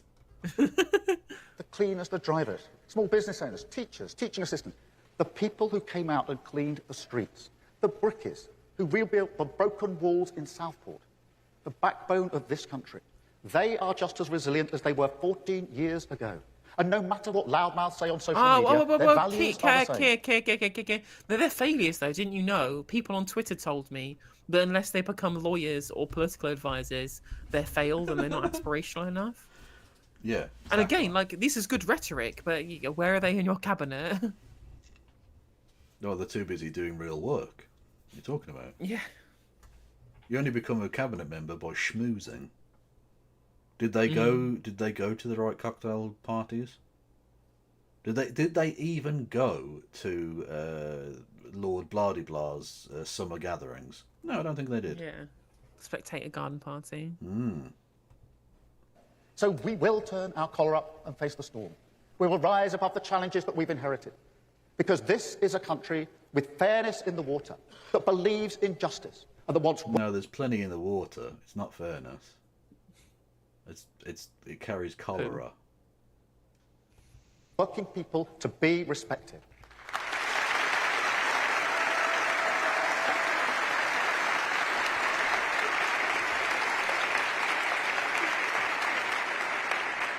And also for opportunities to be there for your children. Because conference, one of the other things that gave me great joy as a kid, as well as the football, obviously. There we go. Awkward pop culture reference, there you go. Fuck yes. Awkward pop culture reference. Let's go. Was the flute. Don't think you're expecting that, were you? No, But seriously, really the wasn't. flute gave me so many opportunities. Honestly, I don't think he's... My first ever trip abroad. Has he ever mentioned playing the flute before? Of all the... like, he went, my dad's a tool maker a billion times, and at no point did he go, I played the flute. Because that's a vaguely human thing that kids do. That's fine, whatever. And at no point did he ever mention it. I didn't think I'd learn new things about Keith. I thought we knew all of the things, but apparently he played the flute. There you go. Was to Malta with the Croydon Youth Philharmonic Orchestra.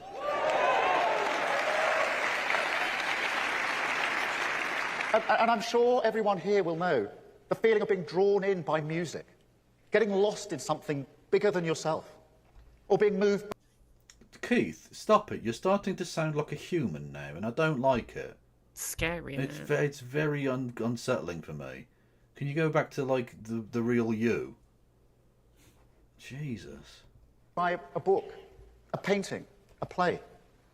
Even now, I turn to Beethoven or Brahms in those moments when, how to put it, the reviews aren't so good. I've got Shostakovich lined up for tomorrow. but these early Very encounters relatable. with art and culture. Well, I don't mind. I'd rather have that than like him telling the truth. I listen to classical music than have like these awful things where Therese Coffey pretends that the Arctic Monkeys' new album is her favourite thing. Oh, yeah. Paul Ryan saying his favourite band is Rage Against the Machine. Yeah, like, just shut the fuck up. Like, you listen to fucking Shostakovich, and that's fine. Whatever you find inspiration in, if you find beauty in fucking death metal or classical music or anything in between, go for it. I don't give a fuck. Just don't lie to me. Obviously, you've never heard the Arctic Monkeys before, Therese. Stop it. They change us forever. And we are brilliant at them in this country. Brilliant. But those opportunities don't go to every child, do they? My brother, who had difficulties learning, he didn't get those opportunities. Every time I achieved something in my life, my dad used to say to me, your brother toolmaker. has achieved just as much as you, Keir. And he was right. I still believe that. But this is what we do in this country, isn't it? See, that's how you know he's not a human, because I've never heard a person say that about their brother ever. My brother, either of my brothers could become the most accomplished person in the history of the world. They could cure cancer and fucking score a hat-trick in the World Cup final, and I'd still call them a pair of wankers. It doesn't matter. I would never say they've achieved anything. Fuck them. I've smelt your shit. I've heard you shit in a fucking caravan at 2 a.m. No, nothing you ever do will impress me. Fuck off. We elevate the stories of the individuals who go to the Guildhall School of Music, the Prime Minister from a Pebble-Semi, the Hey, we got there in the end. Just when you think he's not going to do it, boom! When you expect him to yin yang. He edged us good, didn't he? He did. That's a debate. Well done. Yeah. last few who do break through the class ceiling. Hey! I am guilty of it. It gives hope to people. It's important to tell those stories. But it's not everyone, is it? And we must remember everyone, conference. Because everyone deserves the chance to be touched by art. Ladies and Everyone gentlemen, deserves access to moments that light up their lives. Victory is And ours! every child deserves the chance to study the creative subjects that widen their horizons, provide skills employers do value, and prepares them for the future, the jobs and the world that they will inherit.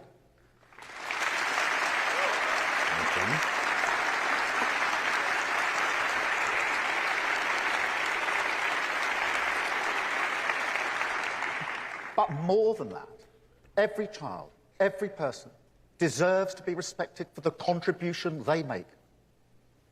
My sister was a... I think this guy's obviously got a pass from the 2019 conference. Rent free. Rent free. Do you remember in 2019 when the party stood for anything at all and had principles and basic values? And got more votes than we did.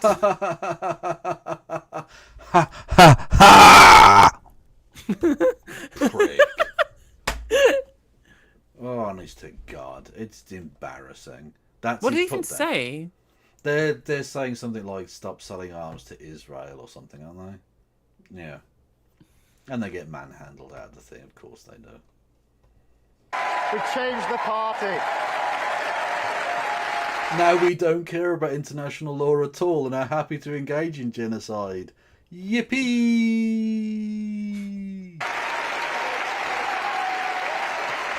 Have you ever seen a less well-deserved smugness than this? I fucking hate him. He's Smarmy just... twat. What a wanker. What a briefcase wanker. Sentient briefcase. Sure.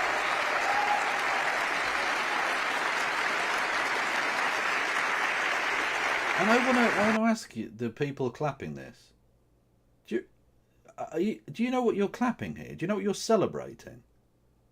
These people wanted to raise an issue of very significant international import, were roughly manhandled out and arrested for the crime of interrupting the dear leader. He makes a smarmy shithouse remark whilst in absolutely no danger whatsoever, and you're cheering this. Even Kamala Harris did better How by do you actually sleep at night? acknowledging the protesters. Yeah, like how Whilst ignoring them in spirit, but like... Well, yeah. Like, how the fuck do you sleep at night? Seriously. I mean, I genuinely want to ask him how he looks his children in the eye every morning, knowing how many lies he's told and how many people he's fucked over, how many backs he's stabbed to get where he is. Apparently the exact phrase they were shouting was, "What about the children of Gaza?" And apparently the children of Gaza were only represented in the Labour Party up until 2019. And then after that, they can get fucked. I think is the literal Labour Party policy now.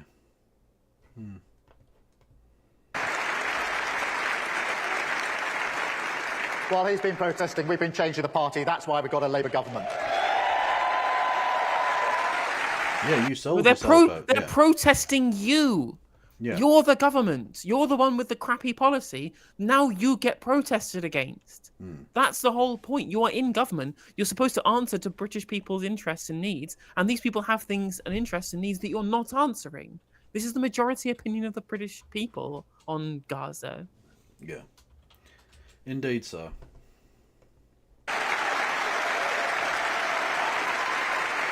The conference. The point I was making is this. Every child, every person deserves to be respected for the contribution they make. My sister... I don't know. Shut the fuck up. Thank you, Andreas, with $2 US. Much love. Who would you want for Labour PM, Kevin? We already had this option. He's not even in the party anymore. I mean, literally anybody who's not just a massive twat. It's just jam, man. Let's be honest. And all Labour leaders, like even Ed Miliband was a fucking tool, right? Jam man, for all of his faults, and he was a flawed politician in a number of ways. Not just in the ways they lied about, but he was a flawed politician. Was the only Labour leader of pretty much of my lifetime, although technically I think maybe Michael Foot just goes within my lifetime. I'm not sure. Anyway, that I found even vaguely... Actually, no, John Smith, actually. Yeah, John Smith would have been alright as well. But yeah, of those who were still alive, Jam Man was the only one. The rest of them were all cunts. Like, really, really bad people. Yeah.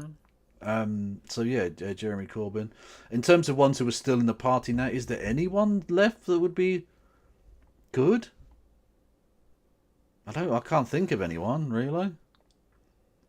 No one is likely to win anyway. No one who's would have actually had the shot of being leader. Yeah, well, that's certainly true. But I'm just trying to think of anyone who even of those who could never win that are still technically in the party. Like the McDonalds, the Lewises, the Sultanas, the Whittams, the Begums of this world. Like, yeah, Rayner 5 years ago, maybe. Yeah. Dawn Butler, yeah, okay, maybe that sort of thing. But even then, they're probably not amazing. But no, Sultana's pretty good. But that's why she's got no chance of winning, of course. Well, exactly, yeah. Yeah. I've posted a clip of the protester being interviewed in Helena's chat if you're interested in his side. Yeah, I'm okay with that.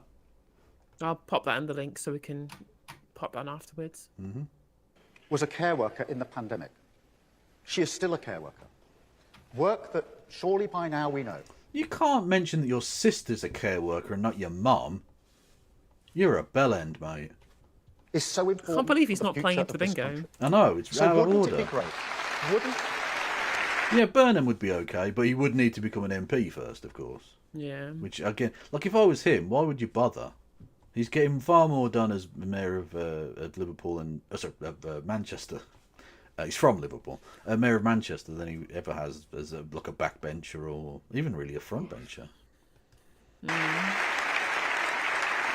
So conference, wouldn't it be great? Boris Johnson only stopped being the mayor of London, A, because he was going to lose, and B, because he had the desperate yearning to be prime minister, because he'd been raised to be taught that he was the king of the universe. And that's it. If this was always and also a country where, because of that contribution, that vital, life-affirming work, she could walk into any room and instantly command the same respect as the Prime Minister. Because those are my values, that is what I believe, and those are the values of the Britain that we will build.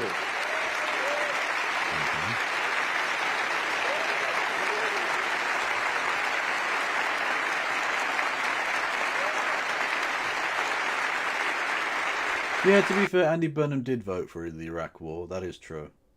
Let's not get away from I think that. he recognised that it was there was a mistake in the end, though. Yeah. Like, you can. I think the positions that he takes now are ones that are worthy of being supported, even if he himself has a history that is less than perfect.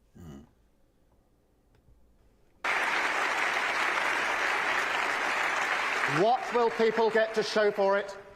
They will get a country with its future back, renewed by respect and service, rebalanced towards the interests of working people. Yeah, we talked about this the other day. Yeah, Manchester adopting the incredibly radical plan from Finland of giving homeless people housing.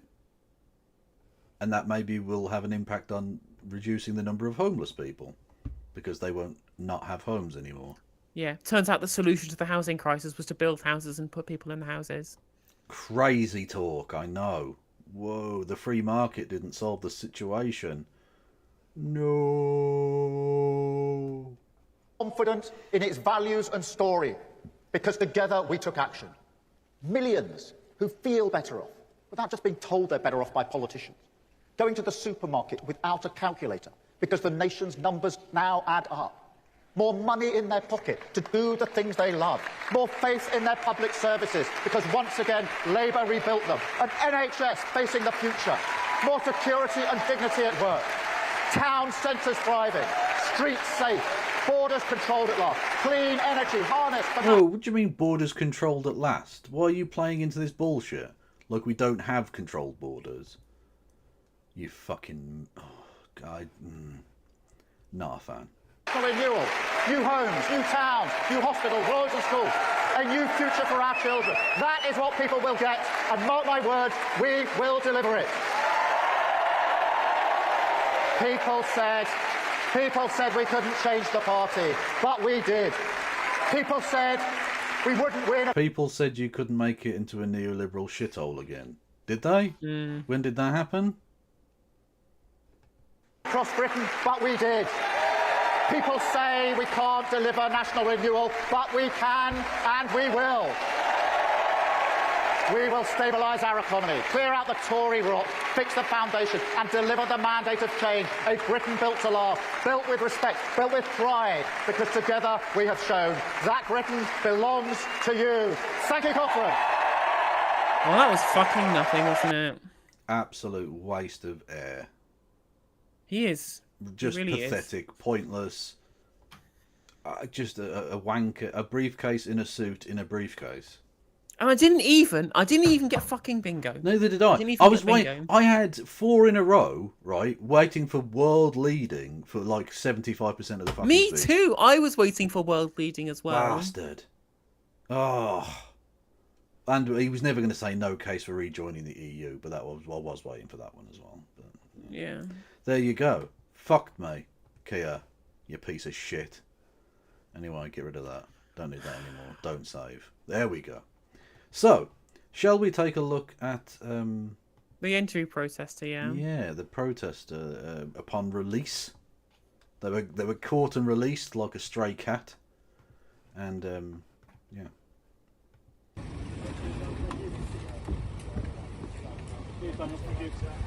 What did you want to say to the Prime Minister? I hadn't planned on saying anything. It's just when I heard him speak about how he wanted to ceasefire in Gaza and Lebanon, just the hypocrisy on how every day we're still sending British bombs. Right, but you didn't mention, like, you didn't say anything when he mentioned that. Like, you mentioned that and then 20 minutes later you heckled him. Like, don't get me wrong, I'm not trying to, like, rag on the dude. It's just a really weird time to yeah, to jump in with that interjection, really. I don't know. And British bullets that are being used in Lebanon and in Gaza right now, and the Prime Minister, he could stop that. He could stop that right now, but he doesn't. And he says that he wants things to stop, but he won't lift a finger to actually stop them. So you weren't planning on saying anything? You were just moved to say why you were speaking? No, I was a delegate. I'm a Labour Party member. Didn't even, like, sneak in or anything. He's a fucking delegate. Love it. I hoped I'd be gone for life, but I suspect not now.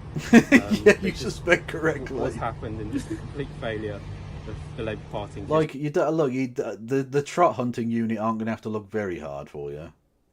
Yeah, your face is basically everywhere now. Yeah, like you will never be in that party again.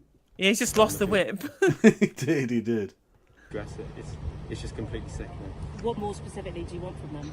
Complete Anything? suspension of arms sales to Israel, embargoes, sanctions, whatever it takes to stop this genocide that is currently occurring, not just empty platitudes, to conference halls full of people who support you. Can I ask what your job is, or are you a student? I'm a student. You're a student. Are you happy with Keir Starmer as Labour leader?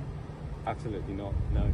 Although it's not just him, it's the party more general and the wider political establishment for not being supportive of taking the action that is required in order to stop this genocide and actually stop the war. Like to be fair to Keir Starmer, for once ever, clearly this guy is from 2019, because I've not heard a Labour Party member talk like this for several years now. Like he's actually, would he even be a hangover? Because that was 5 years ago. Now he would have been a child. Yeah, actually, yeah, that's true. He would have. How could he have even been a fucking party member at that point? Because you've got to be 15, is it? And there's no way he's 20, is he? Maybe he is, but we'll see. Can you tell us what was going through your head as you were sat there, and what was the moment you decided to stand up and start talking? I was just angry. I mean, at myself, I guess, for not saying anything at the time. But again, like I say, just for him coming out to say that he wanted a ceasefire, but not taking any of the actions that he could, not lifting a finger in order to do it. And I was just angry. And in the end, I decided to do it before the speech was over. How many? Sorry, go on. What did you? I don't know if you heard what Keir Starmer said back at you. No. He said you must have a pass from 2019, and they've changed the Labour Party. What do you make of No, that? I joined in 2022 when he was leader. Why? What? You seem like a nice, principled, decent human being. Why the fuck would you have joined the 2022 Labour Party? Yeah, but I mean, you could maybe get away with saying I joined in 2020 just to try and get rid of Boris Johnson. Yeah, not just that, but look, some of the policies hadn't been completely stripped away yet. Like some of those, you know, making the moral case for socialism, like that was still vaguely plausible for about 18 months after. Yeah, it was before the Hartlepool by-election, so Keir Starmer hadn't been told by the Labour right Politburo members that he had to do whatever they told him to do. Yeah, I know he's young, but like, he's still an adult, presumably at that. Well, maybe he wasn't. Maybe he was 16 or something. I don't know. I thought he would be able to do what he said, to be a more moderate force that could win the election and still deliver change, but he hasn't delivered change. We've got the same. Oh, well, there you go. Yeah, you know what? He seems like a decent enough young kid who's just completely ruined his chances of ever being a politician. But you know, good for him, I guess. Yeah, absolutely. Good to him. I mean, and he was absolutely correct in his assessment. Based. Yeah. No, I didn't have a fully formed political opinion at the age of 20. You're quite right. And of course, I wasn't interviewed by the national press at the age of 20. So my political opinion at this time was I think George Osborne is Satan. But that was my political opinion. Yeah, at 20, Nick Clegg was also Satan as well. Yeah, my opinion at 20 was mainly, what do I have to say to get laid? That was about it, really, if I'm entirely honest. Yeah, I was thinking mostly with my dick, not my brain. But anyway, on that bombshell. I suppose he could become an independent MP or something. Yeah, you never know. The Greens might have him. I mean, I'd welcome him if he's there because he wanted actual real hope and real change. That's what the Green Party are offering: real hope, real change. Yeah. We were the ones who have been openly criticising the state of Israel and our relationship to them. Yeah. And not just in terms of the war in Gaza and in Lebanon, but the broad occupation of Palestine as well. Yeah. Well, exactly. Yeah, no, I'm genuinely thinking of joining. Because I think they are the only party that really give a fuck and are national. I think the SNP give a fuck, but like, I'm not in Scotland.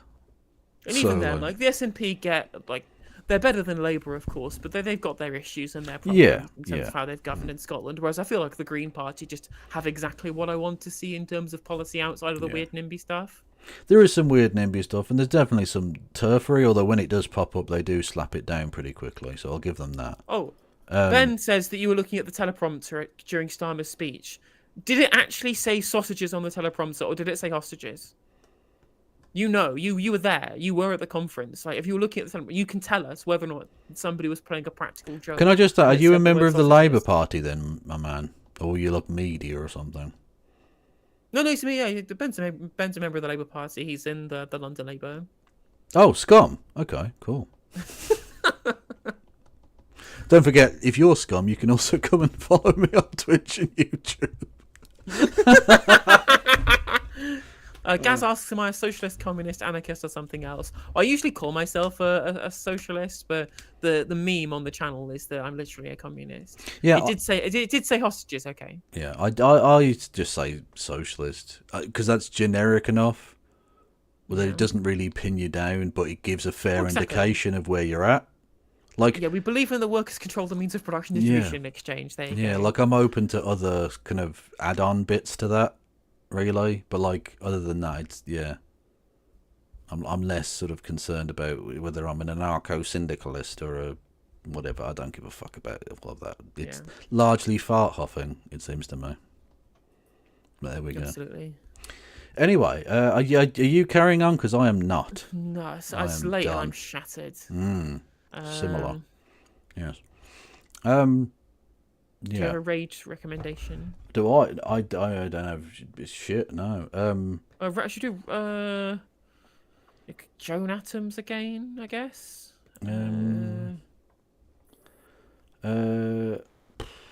The fantastic No Justice MTG is streaming. I could raid into her. I hear she's really good. Yeah, no, she's awesome. Apparently she's finishing up. Oh, that's a shame.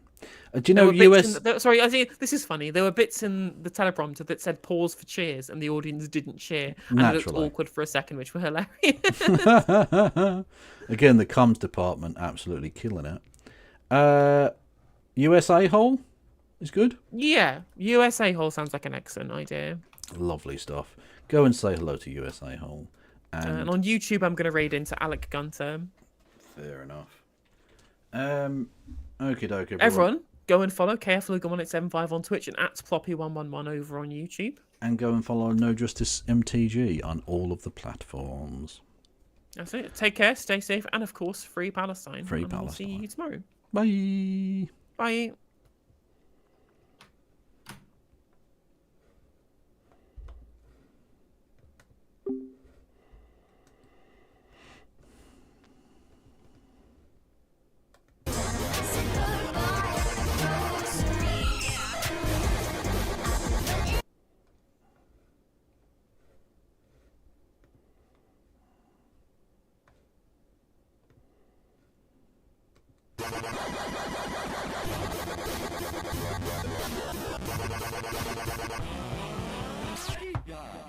Holy fucking shit! Yo! What the fuck is up, everybody?